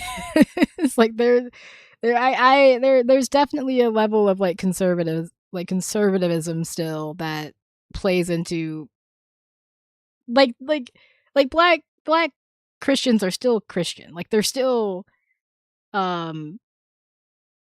approaching it from like a very even like sort of, you know, like white Christianity influenced space. Like it's not like they've completely separated from these ideas of like patriarchy and misogyny and that kind of thing. There are some that are very liberal, that's for sure. I wouldn't necessarily paint them with a broad brush like that though. Yeah, I that definitely could have been more of a selling point, I guess, for her. I think that again, she should have just focused on the policies, but that is a little bit surprising that she didn't sort of push that more, I guess. But I mean, she probably just felt like she didn't need to, I guess. The average black Christian has not read the Bible. They have not read the Bible to any great degree. They have not studied church history. They have zero formal training in biblical history or you know, theology. It's all cultural for black people, right? Because it's all they have, because their spirituality and their religion was stolen from them from fucking white colonizers. And this Christianity was forced down their throat. It's the only form of structured religion and spirituality that they have. And so they work with it. And so it's cultural at this point. But James Tallery, black preachers do read the Bible. I mean, like I know he said the average black person, but we're comparing the average person to someone who is going to school for this at this point. Like we should probably be comparing like another preacher or another pastor to make this sort of comparison. But I get what he's saying for sure. I still wouldn't necessarily say that there is a overall like more liberal aspect to it. There is still a lot of she doesn't need to try and win. She felt like she didn't. It did feel like she didn't. It did feel like that was how she felt at times for sure. But yeah, I don't know. I do. This is definitely an interesting topic that I wish like we could delve deeper into for sure. But the black church is just an interesting entity in and of itself. It is definitely, you know, it's definitely played its part, and it's while its heyday maybe has come and gone, it's definitely had a lasting influence on sort of black culture and, you know, black people in general in America for sure. But I do hesitate to sort of paint it with a broad liberal brush because even he points out that that like, you know, Christianity is something that we got from white colonizers. Like it's an inherently sort of Western like colonizer like sort of belief, and it was pushed onto us, and while we haven't sort of embraced it and made it our own in a way, there is still that sort of aspect of misogyny, of patriarchy that is definitely inherent to like Christianity that has not gone away. It's not that. He's not somebody who's just going with what he's always got. He got brought up in the church, and so that's not why he's in the church. He's studying this shit, and so he knows the book says something differently than what he is fucking. You know what I'm saying? Like preaching. That makes you a fraud. It makes you a liar. You're a liar. You're trying to manipulate people using the book. You're no different than a fucking false pastor that don't believe in the shit, but are saying all the right things so you can get money in the offering plate. This guy's Jasmine is authentic. She's real. This dude is just the way he talks. I disagree with the statement that Jasmine Crockett is authentic and real. I do disagree with that statement.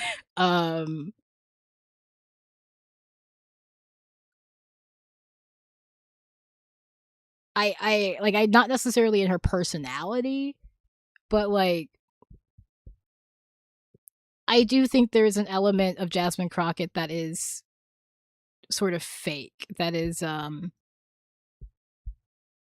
there is like I've struggled to like describe it and like pinpoint it, but there is just yeah, I mean religion is naturally conservative. And that is kind of my point, is that like I don't think you can sort of paint it with like I don't think you can sort of imply that it's like you can maybe argue that that in general it may be more liberal than some white churches, but I'm not even sure I would make that sort of sweeping argument. You could maybe argue that, but I don't think I would ever argue that it is necessarily liberal at all in general, because it is inherently sort of conservative, because it is, you know, it's a religion. It's based in patriarchy and misogyny and that kind of thing. So I do think that a little bit of a stretch there to make that sort of statement, but like I don't think Jasmine Crockett like hides herself necessarily, but there is just sort of,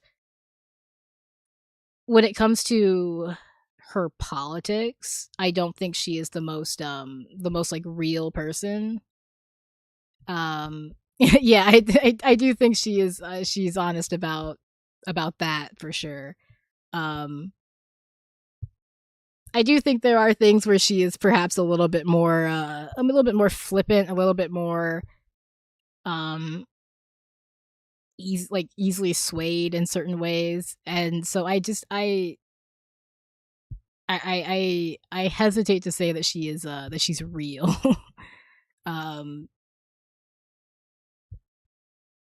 And honestly, I think James Tallarico is getting a lot of shit for stuff that he didn't even really do. As far as I have seen from James Tallarico, even like the reporting behind the scenes, he seems to be like an okay guy. like I don't like that like I'm not talking about his politics or anything like that. He seems to be like not like a shitty guy. Like he does just seem like just like a normal, you know, trying to be like a decent person type of guy. I could be wrong, but that is what I have sort of picked up from various different reporting. The racism seems to be coming from, you know, his supporters, perhaps, people who really didn't like Jasmine Crockett, that kind of thing. And he does seem to be getting a lot of flack for that. And I do feel a little bit bad for him, because as far as I'm concerned, he does just seem like a normal guy. So I feel a little bit bad for him in that regard. Is your typical manufactured politician. Right now, Jasmine Crockett is expected to rally the troops, all the people that like, I don't even know if I'd call him your typical manufactured politician. I think he's just like a guy who just thinks he can sort of like I don't even think he's like I think he is your typical sort of establishment Democrat, but I think that he is less of like a like automatically nefarious figure than someone maybe like, God, I don't even know. There's so many to pick from. I don't know, like Ted Cruz or something, you know? Like, there are some actual, like, vile people in politics. James Tallarico, I'm not sure he actually meets that bar yet. He might someday. Definitely for sure, might someday. I wouldn't necessarily put him in the want to yeet him to the moon category yet. Supported her. She's expected to rally all the black people that she was able to mobilize and anybody else that she's able to mobilize and get them to vote for this guy, James Tallarico. That's the only chance that this dude has of winning, is if... Okay, well, she did say to support James Tallarico. She did say that. I mean, like, I'll give her flowers, you know, I'll give her props. Like, she did turn around and say that immediately. She said to support James Tallarico as soon as, you know, the election was over. So I'll give her that. I mean, that's, you know, that's pretty dope of her, I guess. He can bring out all the people that voted for him and a large portion of the people that voted for Jasmine to come out and vote. Because, you know, once the Republicans, they sort themselves out and decide who is actually running in this general election, the campaign that they are going to run, the fear-mongering, the anti-immigrant sentiments, like all of it, they are going to go hard in the paint. But yet, fucking, what did James and his campaign do, right?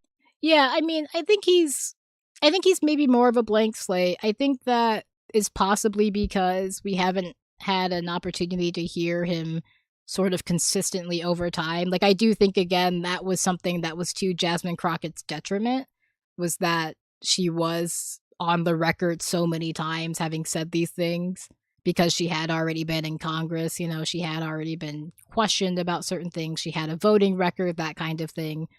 And he's I don't know if did he say that? I don't know. I didn't necessarily. I'd like to hear like the sort of like context in that kind of statement, but it's like people say a lot of things during campaigns, so I don't really know how much I hold that like against him, I guess. Like she also said some things that I'm like, I don't know about that, but I don't necessarily hold it against her like crazy. But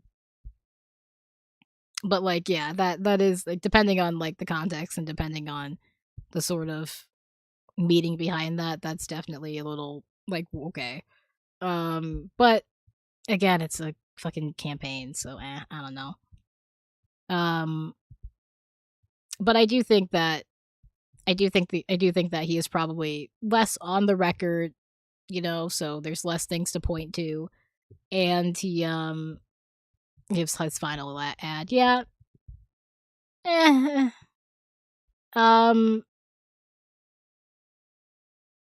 I don't know. Maybe not the best, but like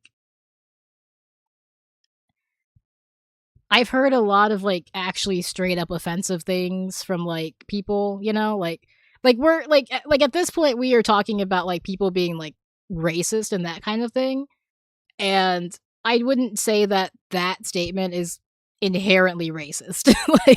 like I wouldn't say that that's like inherently sort of yeah, it was a campaign. It's like it's a campaign attack ad, so I wouldn't necessarily it's gonna be, you know, they're gonna be whatever. So yeah, it's kind of whatever, but like after getting like AI attack ads from Andrew Cuomo towards Zohran Mamdani, I'm kind of like, I don't know. We'll see. Like it kind of depends what you're putting out there at this point, how like upset I get. But yeah, I don't think that one is necessarily like a smoking gun or anything like that. But yeah, he's just kind of a guy. I think he's just kind of a Texas guy. Well, it really we'll just see how easily bought he is. It just depends how like easily bought he is over time, you know. There's just like I don't have like a strong opinion on him at this point. And he didn't come out against it. He didn't put a stop to it. They ran this ad if she wins. He basically said, by the way, if Jasmine wins, don't even bother going vote. That's what that ad is saying. If that Like, I don't know.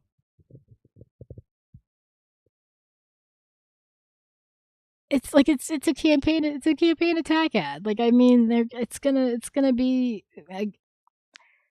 again, we are talking about people being actually racist at this point, so I like, I don't know. Like, he could have been like way worse. Yeah, it's there's been a lot of like stuff that seems to have like happened, so I don't really know. Yeah, I don't know. I know that they weren't they reporting that she like asked him to run for like a different race or something too. Like there's like a lot of like stuff happening behind like the like going on like behind the scenes and shit. So I don't really know. It's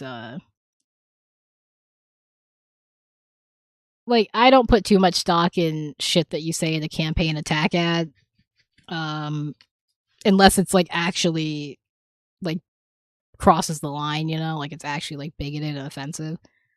Like this is light work for me. Like this is something like that is something that I wouldn't have even registered in like any other campaign. If someone had had an ad that like ended in that, I wouldn't have gone like, oh, they're saying blah blah blah, you know, like it would not have like even been a blip on my radar. Jasmine wins this primary, don't even bother going to vote for her in November, because if she wins, it's over. She can't win. She can't win the general. Democrats running for Senate in Texas. Jasmine Crockett is the only one being backed by Republicans. They spent money to lift her up and push her into this race. Here's why. She is their favorite candidate because they think that they can beat her. So with all that's at stake and absolutely everything on the line, remember this. If she wins, it is a gift to Republicans. We lose. They hide behind whatever ideological or political critiques they may have of Jasmine, and there is an extra level of just like nastiness, of viciousness that you can just feel coming out against her. I really respect Jasmine Crockett as a candidate, as a person. In particular, they wanted candidates who were young, progressive, and from a more modest or working class background with clear and simple messages. As for the Democrats who are standing out to these people, Jasmine Crockett, people to judge. By the way, Jasmine Crockett's cortisol levels, where are they, folks? Oh, they're through the roof. Oh, she's been mad. She's been mad at the media every time she gets asked questions. Oh, she's been mad. Tallarico. Bro, this man. Like I don't like there are just reasons to not like Jasmine Crockett, you know? Like let me put it like this. If she were someone who, if she were more like Summer Lee, I would be singing her praises. Like I would be standing 10 toes down for her, you know? Like I would be ready to fight on the like in the front lines on the trenches for her. Like it's just like there are, again, like there is definitely something to be said about her being a black woman that contributes to all of this. Black women are just kind of the most, you know, like hated individual, especially online.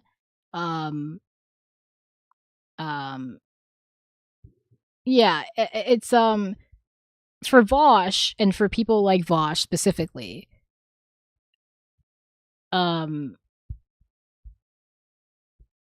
He doesn't necessarily focus in on like the policies, like the criticisms I have of her policies and that kind of thing. He's more talking, which I do think is the sort of main criticism that people tend to have. But there are just a lot of people who are loud and racist. Like it was the same thing with Kamala. Like it really is just a Kamala repeat. That is very much that's very much how it has been. And the only difference is that Jasmine Crockett is more sort of more like, I guess, like confident than Kamala, you know. She plays a more sort of fiery, feisty sort of approach than Kamala does. Yeah, and I mean it really just it like the delivery, the person it's coming from also matters, because, you know, people have history of commentary. Vaush has a history of sort of being a shitty fake progressive person, right? It's not like these things don't happen in a vacuum. They don't exist in a bubble. Which is why I do think kind of including Hassan in that montage was a little messy, because I personally don't think Hassan's criticisms come from Jasmine Crockett being a black woman, and more so from her policies. But like across the board, I don't think Hassan has that issue necessarily with Jasmine Crockett or with any sort of black women candidates. I couldn't say the same for Vosh. I'm not sure how Vosh has interacted with other black candidates. I would have to sort of see his commentary on them before I make that judgment.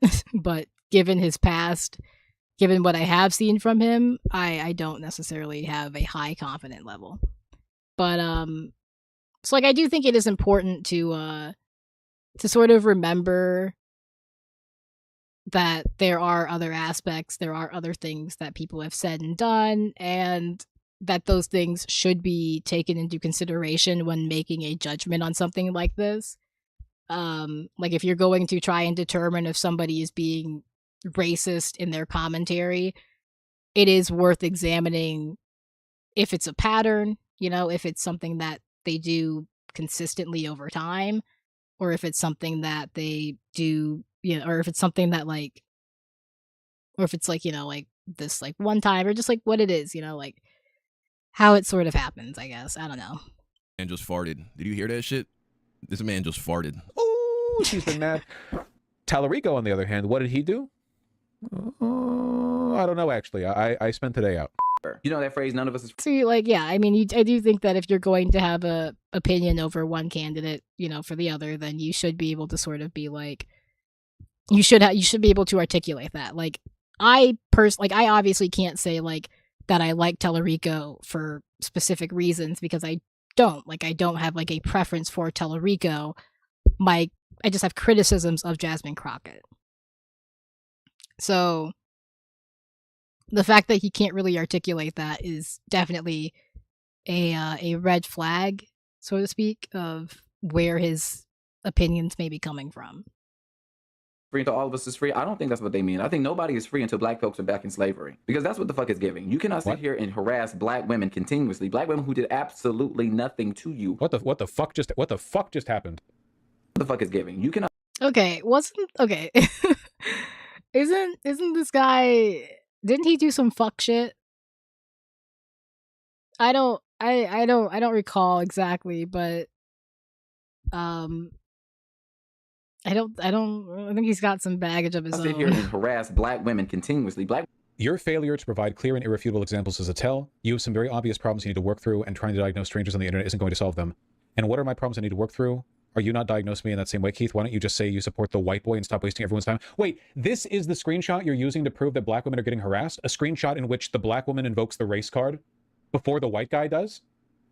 You could have, maybe there's like more context. Like, this commentary is specifically meant to cater to like the lowest sort of common denominator of just like white liberal who doesn't really feel like unpacking their, you know, racist beliefs and that kind of thing. Like, this is very much meant to cater to people who are definitely still, you know, leaning into white supremacy and that kind of thing. Chorus. yeah. So I don't know if it was chorus, but I think there was something that I'll maybe I can find it. We'll see. Race card is always at play in this country. Vouch. I don't know if you know that. The race card is never not at play. Isn't that the race card? If she wins, we lose. Why? Because she's a black woman. That's it. She's far more qualified. She has far more experience. Right? Again, nobody would give a fuck about this James Tallarico guy if he wasn't going up against Jasmine Crockett. It's that simple. That you've cut out from the beginning of the screenshot, but in this one, she race baits before he does. Your problem is you're so accustomed to wielding phony accusations of racism as a club, it's become a mental crutch that damages your ability to engage in good faith dialogue. I hope you do the work on that. He's right. If James Tallarico was a black woman, would you still be supporting him or her? That's what you need to ask yourself. Since black people are just trigger happy with the race card, if James Tallarico was a same person, same credentials, same level of experience, same policies, same talking points, but was just a black woman as well, who would have had a better chance of winning? See, this is a thing with the white liberal, the white leftist that talks like Vosh. You like to pretend that there is like this neutrality when it comes to race until somebody invokes, like someone has to explicitly say something along, the lines of race for the race card to come into play. The race card is always at play. That's what black people understand very well. Women who did absolutely nothing to you for the last few months. That's it. And then expect, hey, black person, do my bidding. The primary is over. Let's come together and do something Dems have not done for a generation. Shock the world and flip Texas blue. What's wrong with that? What?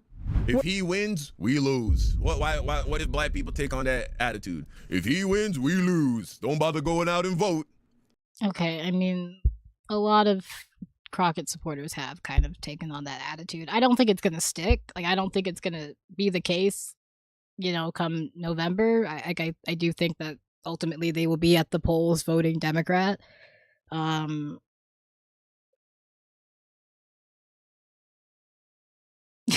Like, if history is anything to go by, maybe this is the one time things change, but I don't think, I think that the months will go by, reality will set back in, and they will start to sort of remember that they live in Texas and they maybe want to make Texas a better place to live. And the way they think to do that is by voting Democrat. So I do think that come election time, Black Americans who are very, consistent voters will continue to go to the polls and vote Democrat as they have done for generations at this point. I just don't see that changing.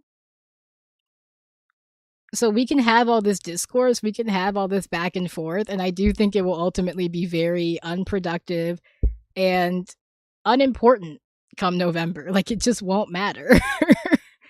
I could be wrong. Maybe the cut is that deep this time. Maybe Jasmine Crockett truly is the straw that breaks the camel's back. But I really doubt it.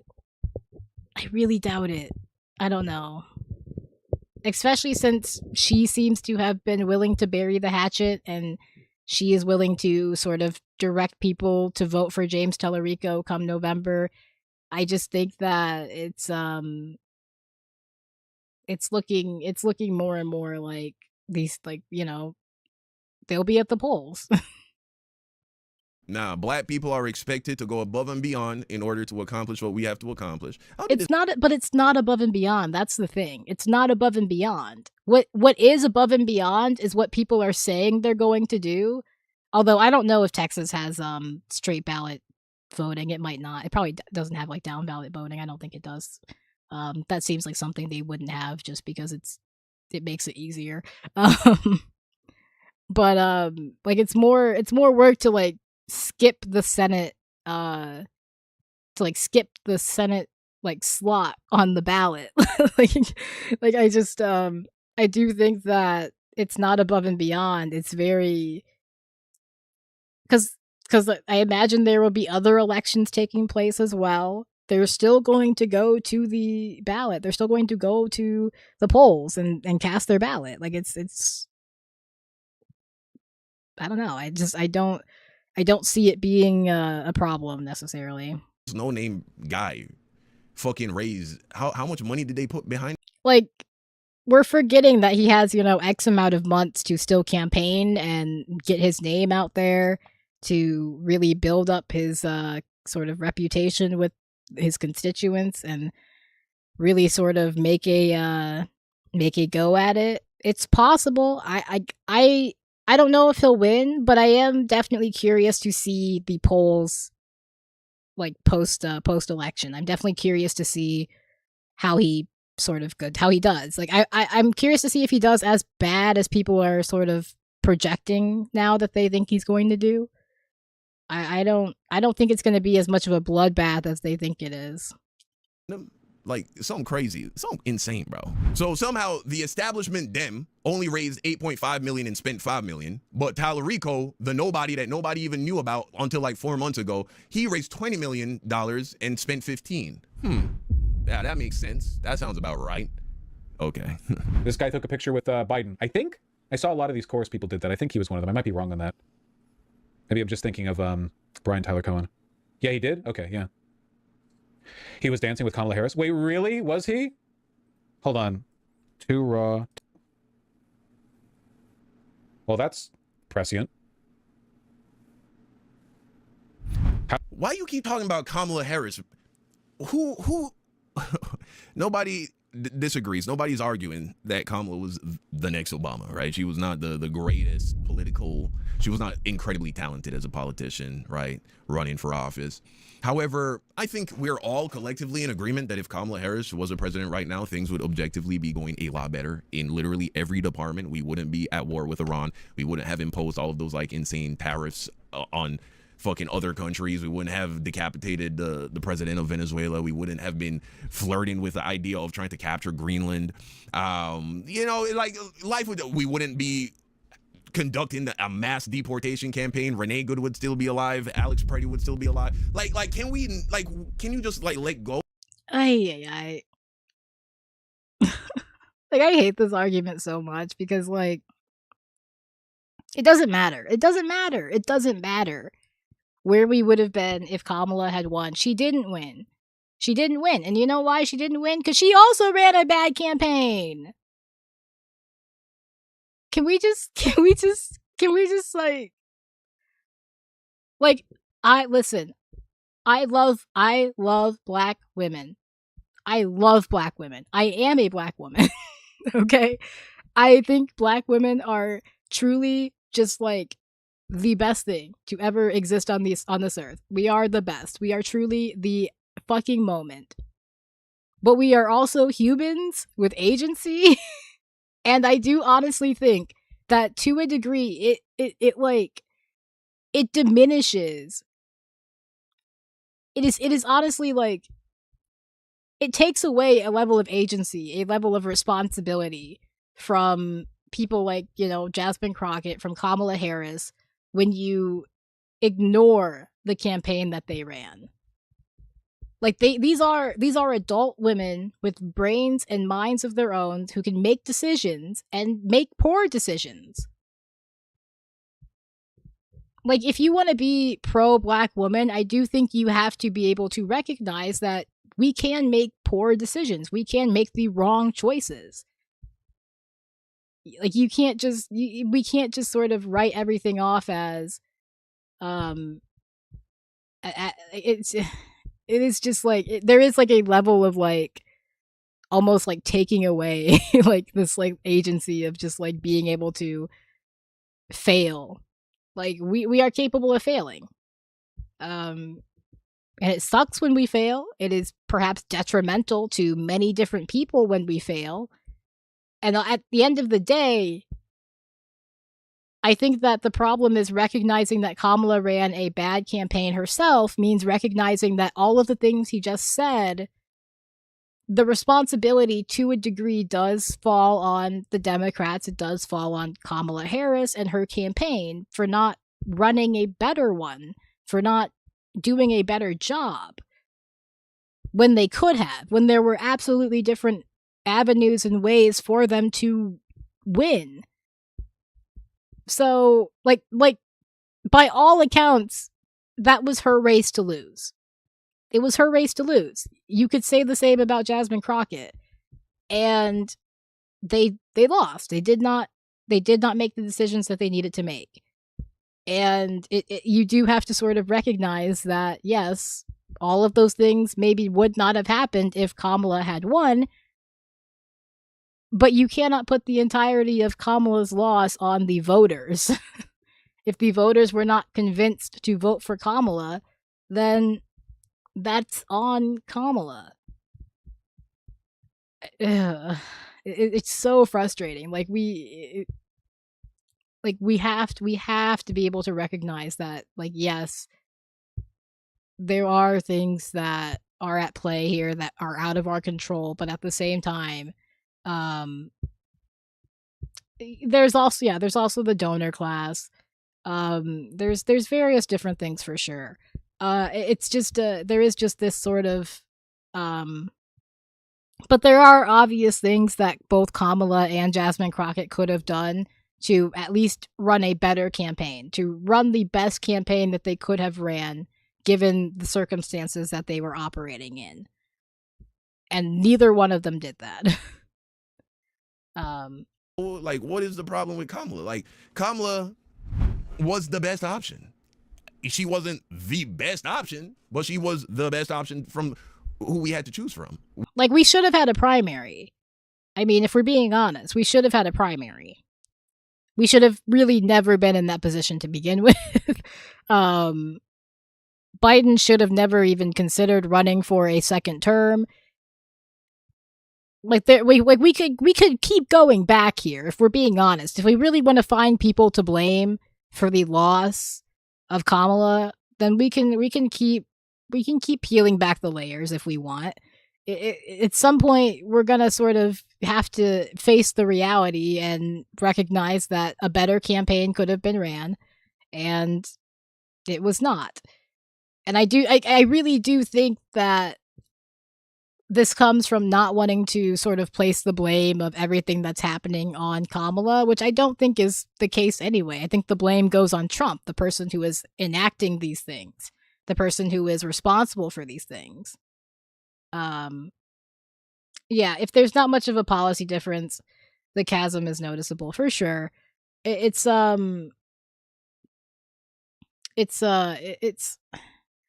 I do think that the question of not much of a policy difference kind of,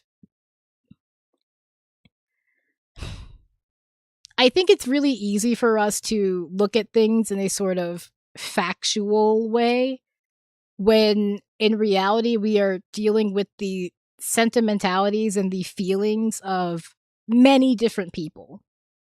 So it becomes harder and harder to get a sort of clear analysis on these things, a clear sort of consensus on these things as we go on. But yeah, there's definitely like the aspect of these things, and then there's definitely the policy differences. And the policy differences, a small policy difference can feel like a big policy difference depending on who you are, I guess. And so yeah, if you're not going hard on Epstein Israel or some economic benefit, for sure. Yeah, it's like at the end of the day, I do think that Jasmine Crockett and James Tallarico were not that different. I think that their differences were marginal, but their differences were enough. And so it's just a little, yeah. Yeah, I mean, he's the one bringing her up for sure. But yeah, it's and Kamala, yeah, it's just a lot. It's just a lot. It's unfortunate. I do, like, again, I do wish that both of these people had ran better campaigns and had, won, and we were in maybe a different place. But I do think that we gotta sort of find a balance here between we gotta operate in reality. That's all I ask. All I ask is that we operate in reality and we agree on what reality actually fucking is.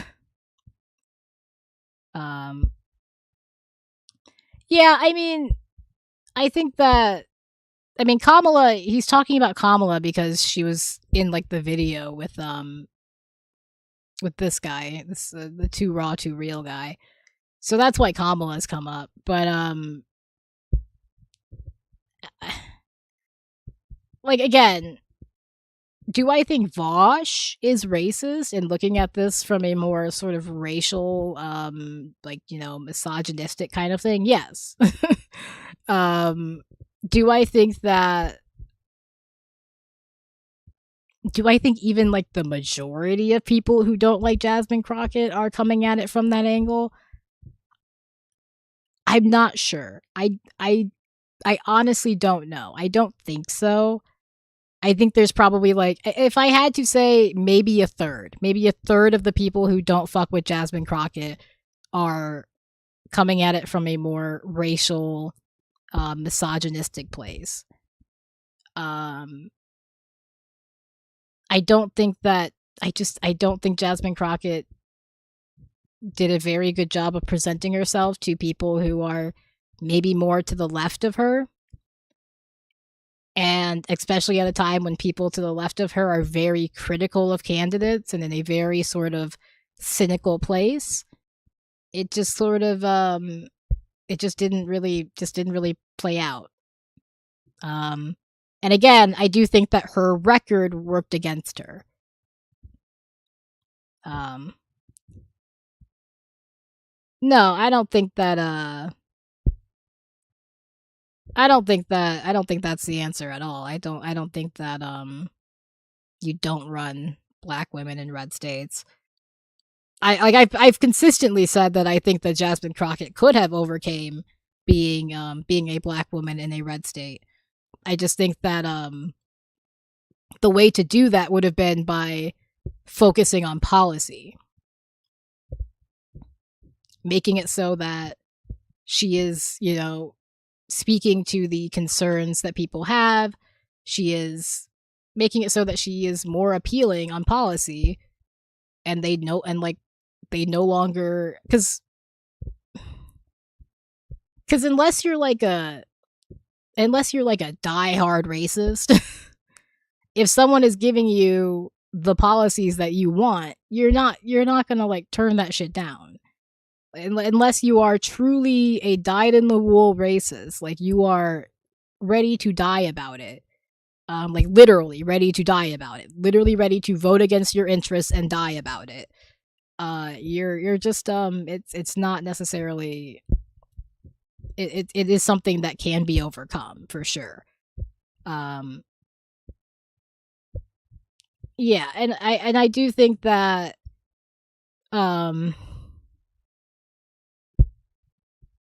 and I do think that, like, and I think Kamala could have overcame it as well. So, like, I think both Kamala and Jasmine Crockett could have won, like, you know, at least like the primary here, for Jasmine Crockett. I think Kamala could have won the election. I don't think it was impossible at all. But yeah, I think that there is absolutely a conversation that is worth having when it comes to sort of white leftists, especially, and their understanding of race and like sort of their and like just intersectionality in general. There is just a lot of general sort of learning that white leftists can do. And don't do. I think that is the takeaway from all of this, as opposed to there sort of being like, Republicans do that all the time. Yeah, it's I think the difference is like they're. I do think that a lot of sort of white, you know, leftists, white liberals are more willing to at least open to sort of taking the steps to learn these things. Like there is progress that can be made, I do think. It is just a matter of them actually putting in the work and taking the time to learn these things, which does take time and effort, and obviously is going to be a slow moving process. Yeah, Trump is deporting the wives and the husbands of some of his voters for sure. There was a video I was gonna look at where this woman's like son got killed by ICE, and she's like still pro Trump, I guess. It was just like it's a whole thing. Red states are poorer, and yeah, they vote to be poor all the time, but that's mostly because they don't have like, I mean, they don't have like good options. Like they don't necessarily, like, the alternatives that run in those states tend to get, like, outfunded or sort of, I mean, usually just outfunded, usually just like some, like, they, funding plays a huge part in that kind of thing. So I do think that if they were presented with better options, and were able to comprehend those better options, that's also a thing that is not always, capable of happening, that they would vote for those better options. Given the time frame that we were under. Now, yeah, you can criticize the fact that, what I'm saying, Joe Biden shouldn't have tried to run in the first place for re-election. He shouldn't have tried. Would have had more time. Maybe we could have selected a better candidate, even had a primary, what I'm saying, and did the shit properly, and probably would have worked out with somebody better than Kamala. But Kamala was like the best bet with the time frame that we had to work with. It's unfortunate that she wasn't more charismatic. It's unfortunate that, what I'm saying, things. Well, but the criticism wasn't necessarily charismatic. It was her policies on, for example, it was her inability to separate herself from Biden. When asked directly what Kamala would have done differently from Biden, she said nothing. She said nothing. She said nothing.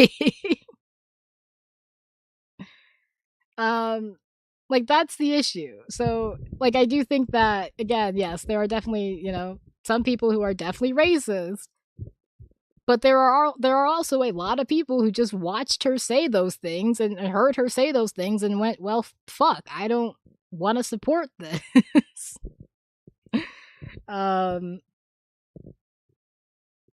Well, like you said, it's woke to listen to identity of, yeah. I think that's like a bad sort of that's like a bad sort of path to go down, right? Like that sort of thinking.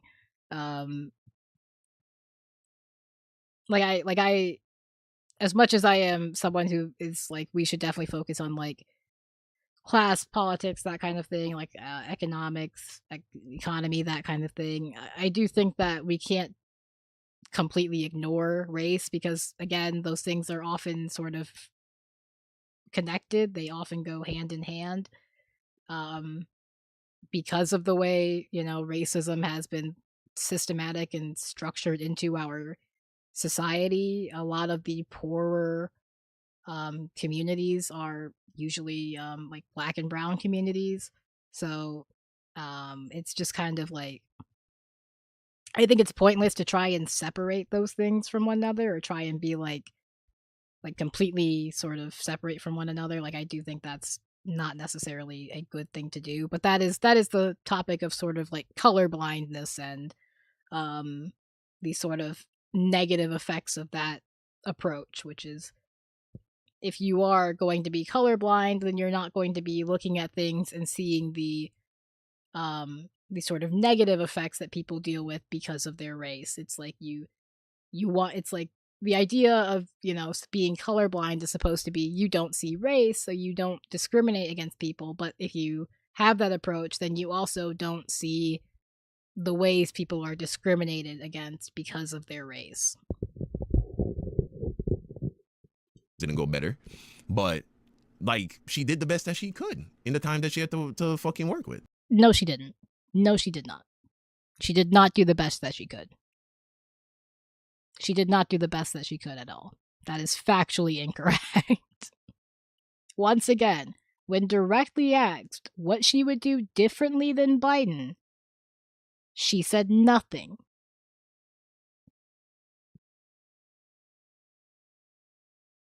like, she can be better than Trump every day of the week.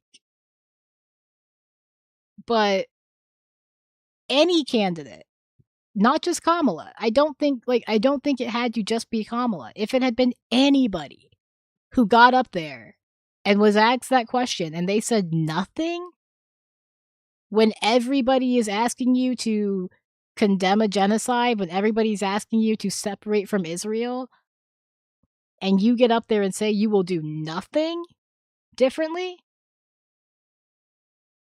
what is the motivating factor there? Other than you're not Trump. Like, and at the end of the day, a lot of this does come down to conviction. It comes down to personal conviction.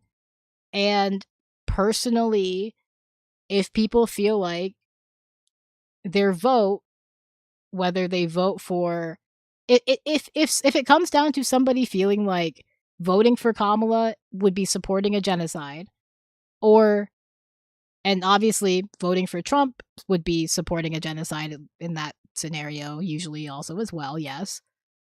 If they feel like they are less culpable by not voting than they are by voting, then they're going to not vote. It's just a fact. Like, if they feel like they are less involved, they are less responsible, and it doesn't matter if they actually are. It doesn't matter if it's, if you think that not voting is a vote for Trump or whatever. But if that person personally feels like they are less responsible by not voting than if they were to vote for Trump or vote for Kamala, then they're just not going to vote. So, like, it doesn't matter. Like, you can be not Trump as much as you want, as much as like you want to argue that point, you want to make that point, you can present yourself as not Trump until the fucking cows come home. But if somebody still feels like their vote is contributing to something that they do not support, and it is enough to make them stay home, then they will stay home. So, no, he is a net negative for sure.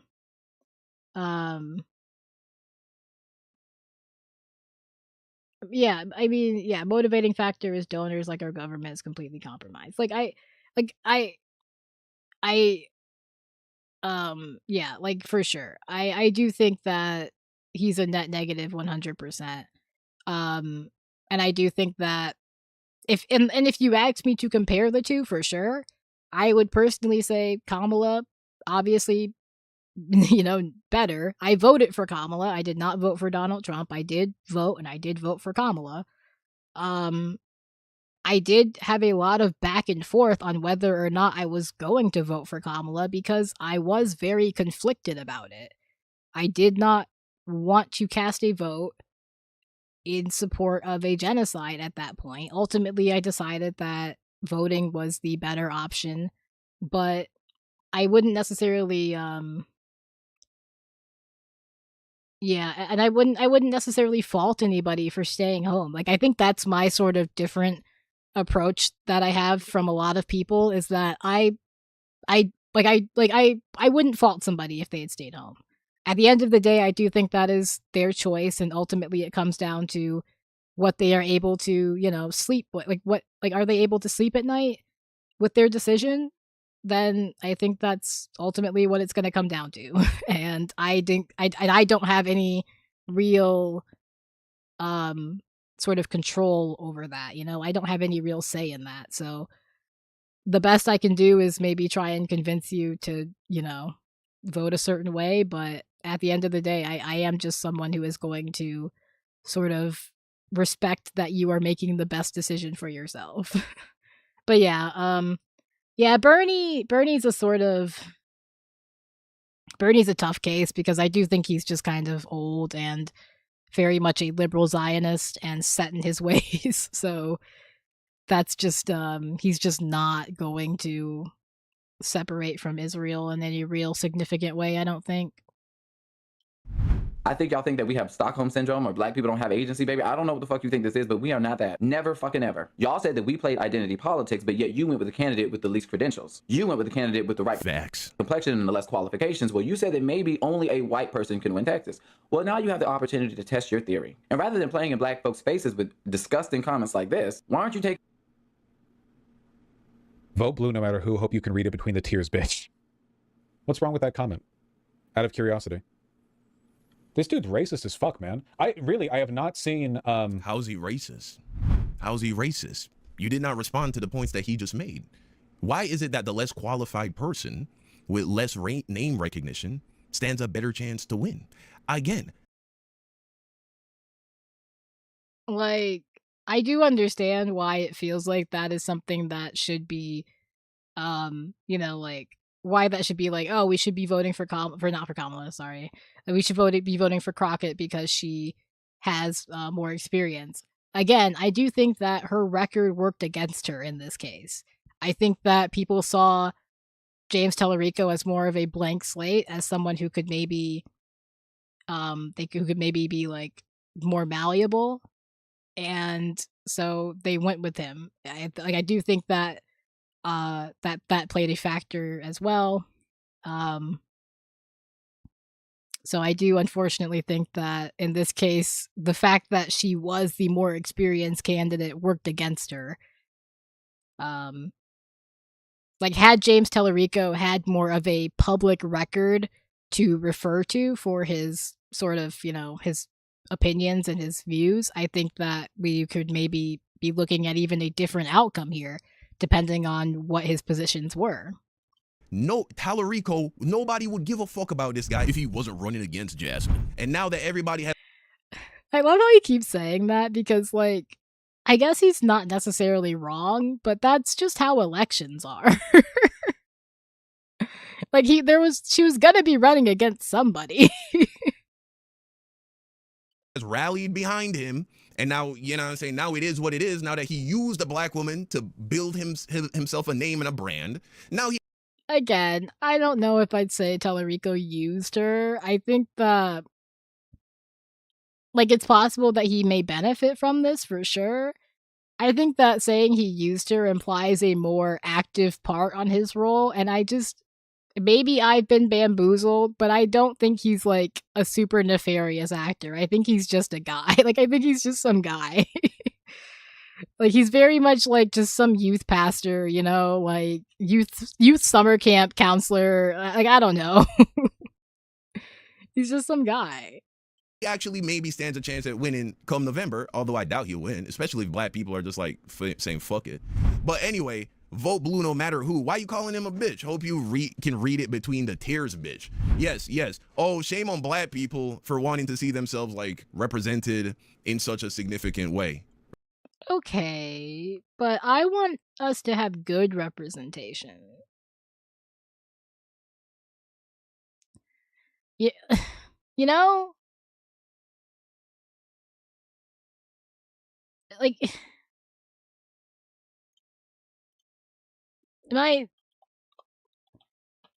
respectfully, like, it's not like I'm gonna automatically start fucking supporting Ben Carson just because he's a black man, you know? Like, you gotta give me something. And I don't even think that Jasmine Crockett is, like, bad representation or anything like that. But she could definitely be better. Right. Shame on black people for wanting to get behind Jasmine Crockett. You know, somebody who actually, like, okay, but also, I want to see, like, obviously there's not, like, an election going on right now, but I want to see all this hype behind someone like Summer Lee, okay? Like, I want to see us put this energy behind someone who has, like, really, like, real progressive values, who's actually, like, you know, like, trying to do some shit. Let's put this energy behind some, like, real, like, some other people, for sure. Like, okay, Jasmine Crockett, she's cool, you know, it's over, but, like, let's put it behind some other people now. represents real black American women, right? Not a fucking immigrant, not the child of a fucking immigrant. Okay. See, I don't I don't love this sort of commentary. The sort of not a immigrant, not a child of an immigrant, because that's kind of it's giving like foundational black American kind of vibe, which I'm not a huge fan of. You know, like I don't love that whole sort of they say they're not like a movement, but I mean, you have your own website, you have your own sort of whole thing. I think you kind of count as a movement at this point, but it's like it's a little reactionary, and I don't love it. Not somebody who who feels like she has to code switch. You know what I'm saying? She can be herself. But yeah, shame on black people for caring about that shit. You get to not care about race because you're white. You like the story of America is whiteness, is white people, it's white supremacy. You get to buck against white supremacy and not worry about the repercussions because you're a white man. You don't worry about the things that black people and, you know, people of color worry about when they decide to speak truth to power. So, you know what I'm saying? But okay, for sure. Any Tallarico supporters being racist to Crockett supporters. I have seen a fuck ton of Crockett supporters be racist to Tallarico. Okay.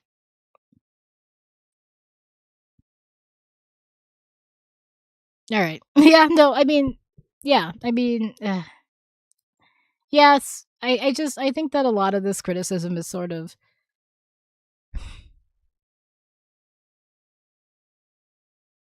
like Jasmine Crockett could just be more progressive. She just have better policies and we wouldn't be having this conversation. Like, we would still be having this conversation a little bit because there would still be like racists and that kind of thing, but I don't think we would be talking about her having lost the primary. Supporters, though. Okay, how are black people racist against this guy? What is the racist shit you've heard? Have you heard anything along the lines of? Yeah, I'm not a huge fan of like the FBA shit for sure. It is just I have like I've thought about doing like a video on it and stuff too at some point, but it's an interesting it's an interesting thing. Yeah, he's 100% right about like Jasmine Crockett. I mean, about like black people having to worry about like white supremacy and that kind of thing, obviously, and like Vosh not having to worry about that shit and that kind of thing. And again, like what I like about Jasmine Crockett is that she's not someone who decides to like code switch, you know, who does code switch and that kind of thing. He's Jamaican, okay. That was my initial draw to Jasmine Crockett, was that she was someone who didn't code switch, who didn't feel like she had to sort of make that change in order to, you know, like exist in Congress. Like that was initially my like first sort of appeal about like what I liked about Jasmine Crockett. So it has always been sort of disappointing that I haven't been able to sort of follow that up with like actual like policies and that kind of thing of hers that I want to support, you know, that I'm like, yeah, like let's like this is, you know, like this is the candidate that I want to support. So it is unfortunate. It is really unfortunate. So I do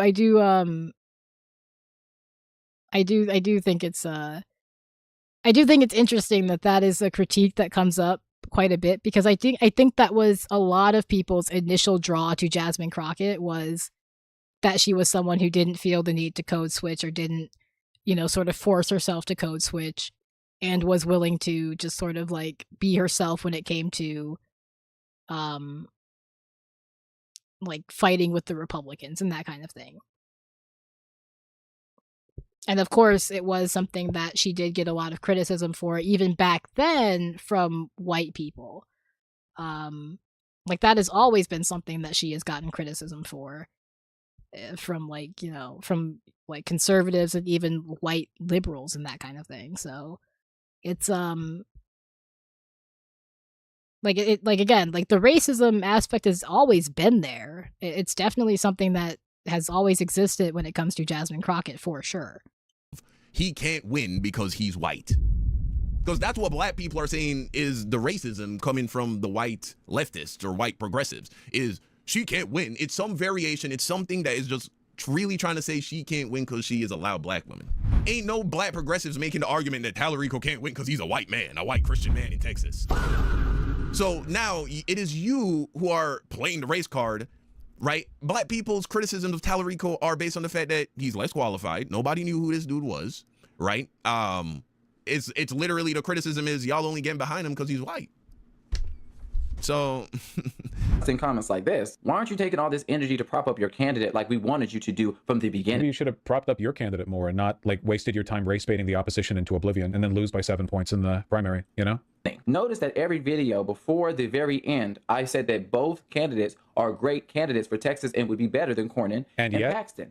It wasn't until you guys started going negative against Jasmine Crockett, spreading lies about AIPAC and Israel, calling her ghetto. Oh, hold on. That's interesting. The very first thing that he brings up as an example of the smears thrown Crockett's way. It's that's the first thing to come.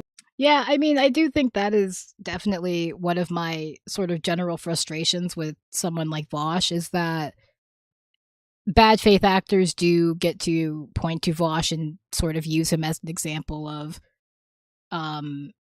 like, there's like no place for black people in like a leftist movement, or like we have no real allies outside of ourselves and that kind of thing. And I don't think that's true. I do think that there are a lot of people of other, minorities, of other sort of demographics that do genuinely like care about issues that we care about and are willing to fight for them. History has shown that to be true. History has also shown to be true that there are people who will stand in opposition of that there are people who are against that. And there very well may be quite a bit of them, quite a few of them, more of them even. So I don't think that I don't think that we have like no allies or anything like that. I do think that people like Vaush are very loud and very obnoxious, and they get amplified quite a bit because of that. But I don't think that they are the sort of archetype of like all white leftists or white liberals. At the very least, I do think a lot of this comes down to education, and that a lot of people can be taught. There are obviously going to be people who are resistant, who are not interested in learning, who have no desire to learn, but there are people who can be taught, who are willing to learn, who are even unwilling to learn, but can still be taught eventually, who can sort of absorb over time information and change their opinions and their views.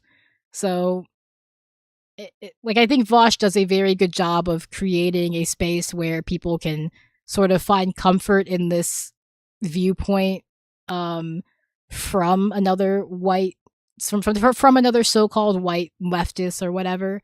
But any sort of time spent outside of that bubble, any sort of exposure to other ideas starts to break that down.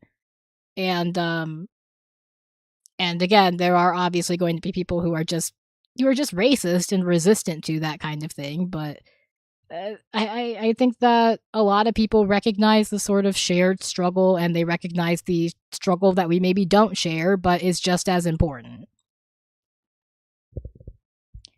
Yeah, it is. Like I do think that, like, I don't want to make it seem like I think that this isn't this isn't an issue that needs to be sort of addressed, because I do think that there is a issue when it comes to white leftists and their sort of approach to issues when it comes to like black and brown issues and that kind of thing.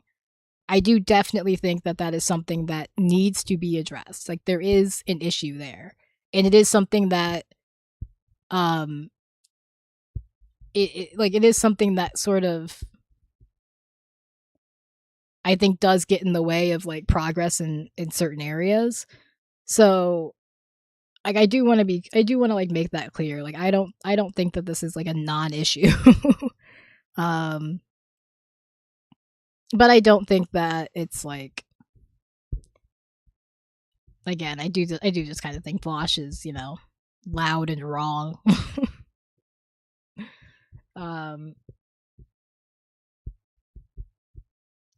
Yeah, I like for Vaush, there's no material benefit for him to learn. I do think that there are perhaps people in his audience that are taking comfort in, you know, being in, like, watching his channel, being in this space. But if they were presented with this sort of information from a source that they are receptive to, and that is obviously determined, like that can be sort of a topic all on its own. But if presented with like these ideas from a source that they are receptive to, I do think that they can make progress on these things. Comes up to you, huh? AIPAC, yeah, because a lot of white progressives were lying about Jasmine, saying that she takes money from AIPAC, right? You know, lying about this bill that she supported for aid, right? A bill that was designed by Republicans, one that there had to be some kind of compromise, and so there was money that was going to Israel for defense. But along with that bill, like there are people who do just think that signing a bill compromising on aid to Israel for defense, whether it is a bill that has other things in it or not, is not something she should do. There are people who think that she just should not sign that bill, even with the compromises in place.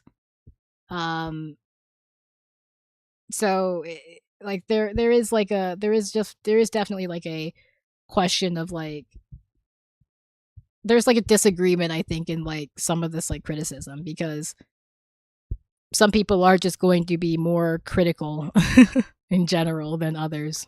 Right? Which initially that's all it was supposed to be for. But the Democrats were able to negotiate with the Republicans, and they drafted a bill that included aid for Gaza.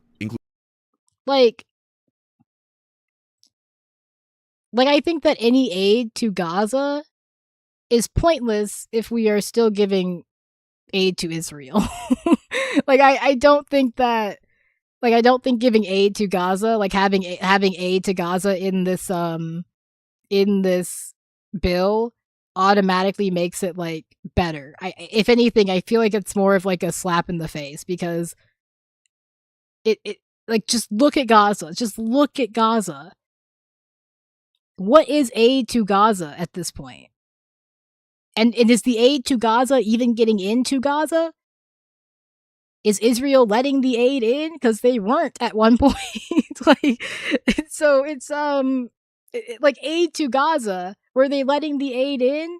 They probably weren't at that point. So I just think it is a little like this is very like getting into the weeds and very nitpicky on like what people were criticizing Jasmine Crockett on, but I do think that trying to defend yourself on like yeah, that is I do think that's the point, though. Like, yes, that is that how many people in Congress meet that bar? Very few, if any. Probably none, right? And I think that's the point. I think that people who have that position, they don't want someone in Congress who does not meet that litmus test, who does not meet that standard. And they are willing to draw a hard line at that. Like, they are willing to say that people in Congress who don't meet this standard are detrimental to progress. And I do think that, you know, there may be some truth in that statement. I obviously think that, unfortunately, we have to sort of work within the confines of what we have right now while trying to change the confines of what we have right now. So I'm not someone who necessarily takes that approach completely, but I don't completely misunderstand it. Like, I do understand why someone has that stance at this point. Like, yes, I do think that we need to do a sort of purging of Congress to a degree, and we should be drawing some hard lines here. But yeah, it is something that very few people meet, if any, and Jasmine Crockett certainly was not going to meet that standard. I don't think James Tellerico meets that standard. Included aid for Haiti. But I do again think that like aid for other places is good and stuff, but when we are talking about a genocide,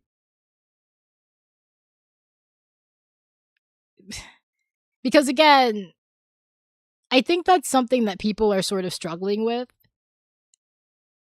When we talk about Israel and Palestine, we are talking about a genocide. We are talking about yeah, and I think that they shouldn't. I honestly think that they shouldn't be voting for aid to Israel at that point. You know, like I think that like I think they shouldn't be voting for that either.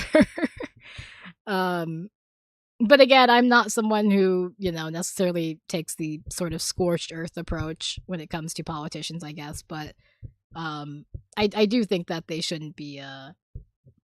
Yeah, Bernie's excuse is that he's old. AOC, I think her excuse is that she has like, I think she has bad advisors. Like I think she just has like bad, sort of, oh, what's the word? Bad, oh, the word's escaping me for some reason. What is it? Bad, instincts. She has bad instincts when it comes to foreign policy. Included aid for there was another place as well. And so, right, again, is like I'm not saying that I don't think we should be giving aid to like Haiti or Gaza or other places. Yes, we should. I do think that if there's ever a time to draw a hard line, if there's ever a time to have a hill to die on, it is when there is a genocide happening. Like, if there's ever a time when you can be a bit of a fucking hard ass about something, it is when there is a genocide happening. So, like, I don't think it's crazy for people to have a to have a sort of hard line stance when it comes to supplying aid to Israel or that kind of thing. Like, I don't think that is like crazy for people to draw the line there. I think that's entirely fair, and I think that more politicians should really consider that. That just like because I don't know how you continue to support Israel in any way, shape, or form if you recognize what is happening as a genocide.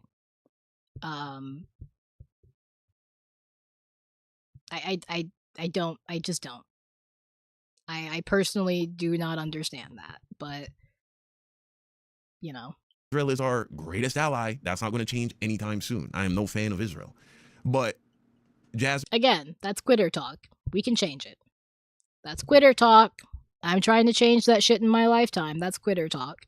Had to do what black people have all done for a very long time. We know this very well. You have to take the good with the bad, right? You got to take the good with the bad for the sake of, you know what I'm saying, working at a decent place and earning.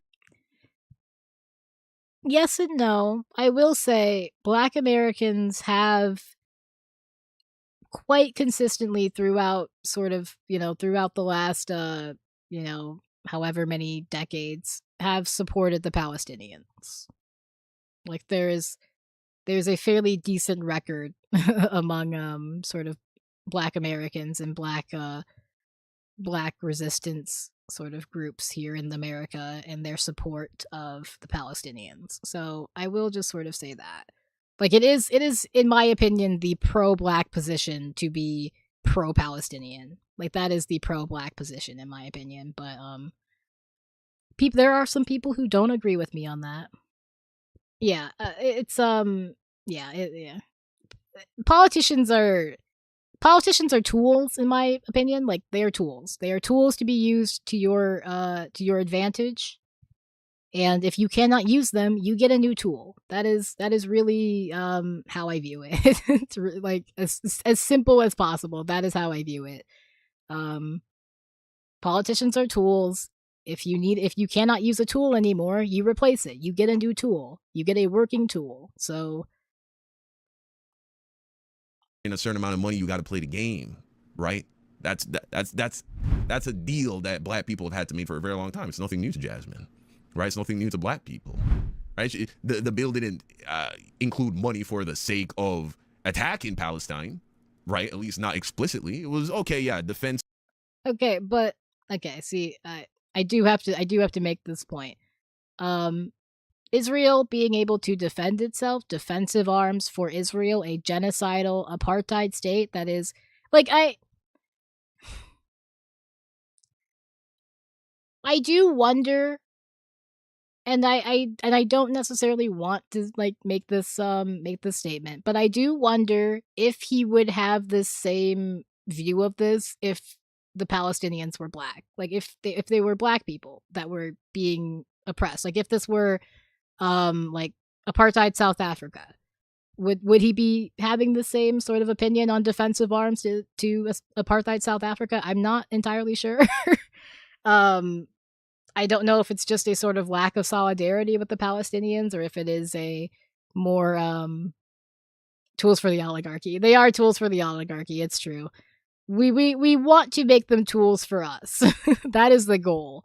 The goal is to make them work for us. I do kind of wonder about that, but I don't know.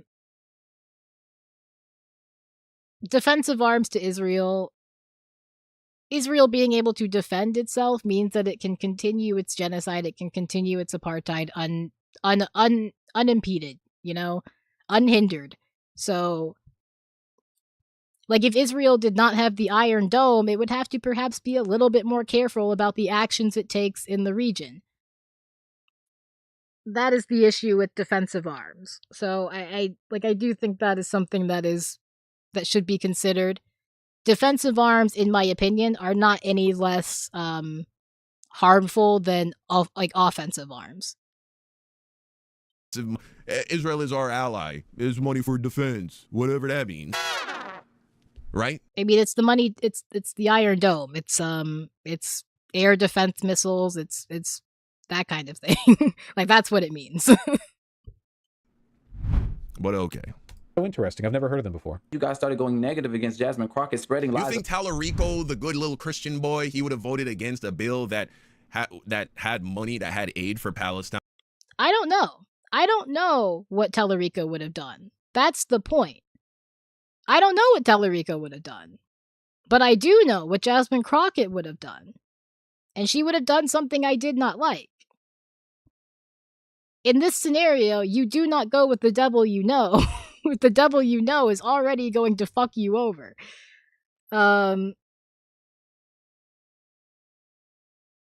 Reminds me of the British report that found no correlation between proper popular policy and actual elected officials. Interesting. I'm not familiar with that, but it's interesting. But yeah, I don't know what Tallarico would have done. He could like I'm not even saying that he would have voted against it, but I know for sure Jasmine Crockett would have voted for it. And I don't like that. That had aid for Haiti, that had aid for other places in need? You think that's what Jesus would want Tallarico to do, the good little Christian boy? You think that's what he would do because he's just... I mean, I know this is like a hypothetical that we have no way of actually answering, but do I think Jesus would recognize when a genocide is occurring that you may need to make a hard decision? Perhaps. Maybe. I don't know. So against Israel, you think he would have voted any differently? No, he would have done it and said, God, you know what I'm saying? God will work it out. I'm not going to allow the, you know, the bad that some people want to do to get in the way of me possibly helping someone in need. That's what a good little progressive Christian boy would do. He would have voted the exact same way. But white progressives weaponized that and tried to paint Jasmine as this like fucking Zionist. About AIPAC in Israel, calling her ghetto, saying she's too aggressive. I vote for James Tallarico. It doesn't matter to me, white man versus black woman. Whereas James Tallarico has a bit more of a softer tone. And mischaracter. That's literally true though. Again, if James Tallarico was a black... Like, yeah, there are racial undertones there. Like, yeah, that's racist.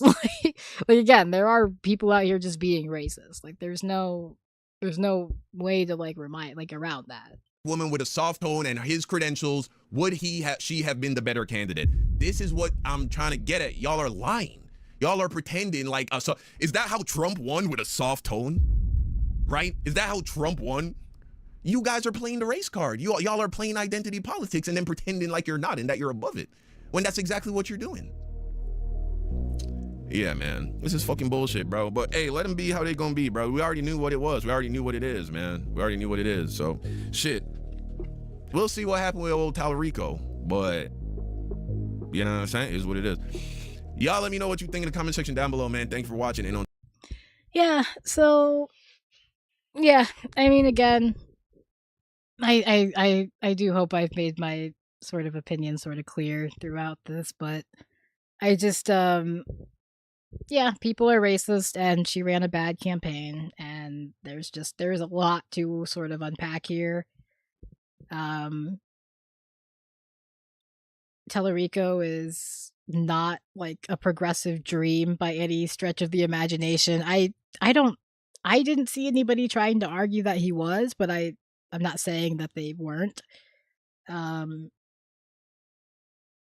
And again, I do just think that Jasmine Crockett's record really worked against her. The fact that James Tallarico had no record to sort of fight against him in this regard, it helped him out. It was kind of his saving grace, I think. And again, I really don't think that all the people saying that they won't vote for James Tallarico are actually not going to vote for James Tallarico.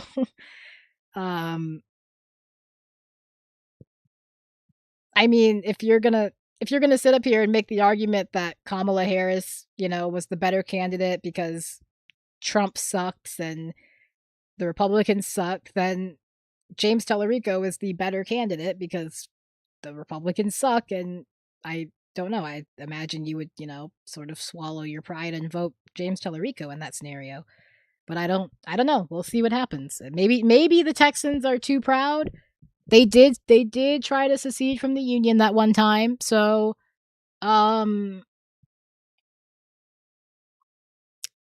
if there was ever a state to prove me wrong on this topic, I do think it would be Texas. So I will give them that. If there was ever a state to prove me wrong and to go its own way, you know, to strike its own path, it would be Texas. So we shall see. We shall definitely see. I am going to wrap this stream up though, because it's getting late. It's like 1 a.m. But this was interesting. This was good. I did want to sort of finally really sort of dig into this a little bit and maybe put this to bed finally. Hopefully we can really move on from the James Tallarico, Jasmine Crockett primary. Maybe we can learn some things and we can all come out of this a little bit better, a little bit more prepared for the future. Maybe, just maybe.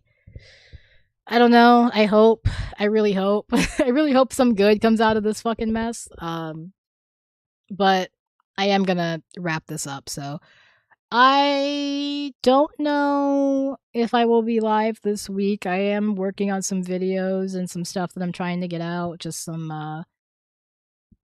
I don't even know. I just, like, I get struck with, like, the inspiration to make a video about something, and I do it, and then it's like, this is completely random. I don't know why I'm doing this. And so, we'll see what ends up happening.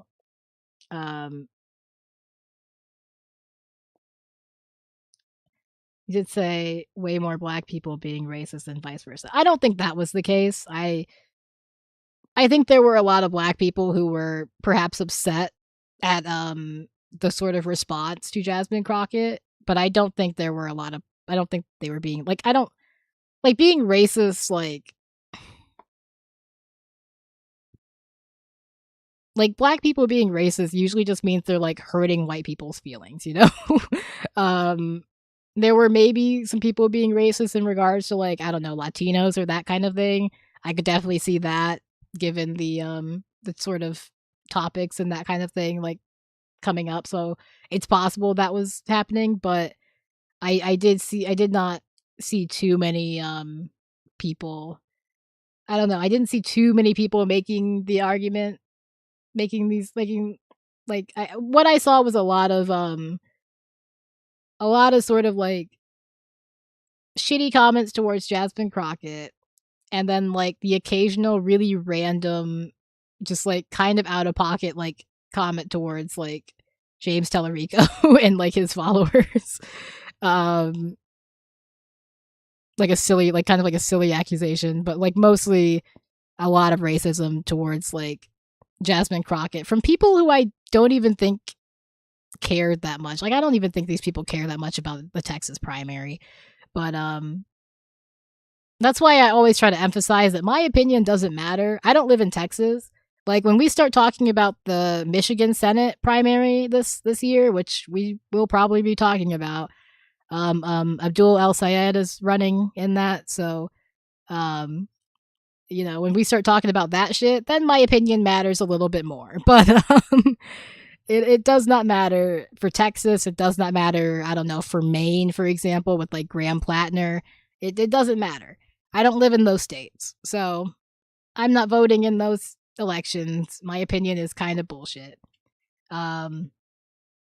Yeah, I don't know. So this was definitely interesting. He said a lot of things that I expected him to say. Like this was a lot of what I was seeing online. So this was an expected sort of, but I was glad to respond to some of these things finally. But because I did have a lot to say about this topic that I struggled to get into my my two sort of little videos on this. But yeah, I will be back later this week. Friday for sure, but maybe earlier depending on what happens, depending on how the week is going, depending on if anything crazy happens, I guess. Maybe we'll pop back in. Other than that, I'm just gonna be working on videos, doing some shit. And yeah, I will see you all Friday for sure, maybe earlier depending on how things are going. But yeah, I am gonna wrap this up. Have a good night, everybody. Hit that like button for me for sure, and I will see you all later. Check out my links down below. I do think I should have some Sudan donation links down below. If you want to help out with that, they are experiencing the world's worst humanitarian crisis, and the media and the world is largely ignoring them. So, other than that, please do take care of yourself. Free Palestine, and I will see you all later. Goodbye.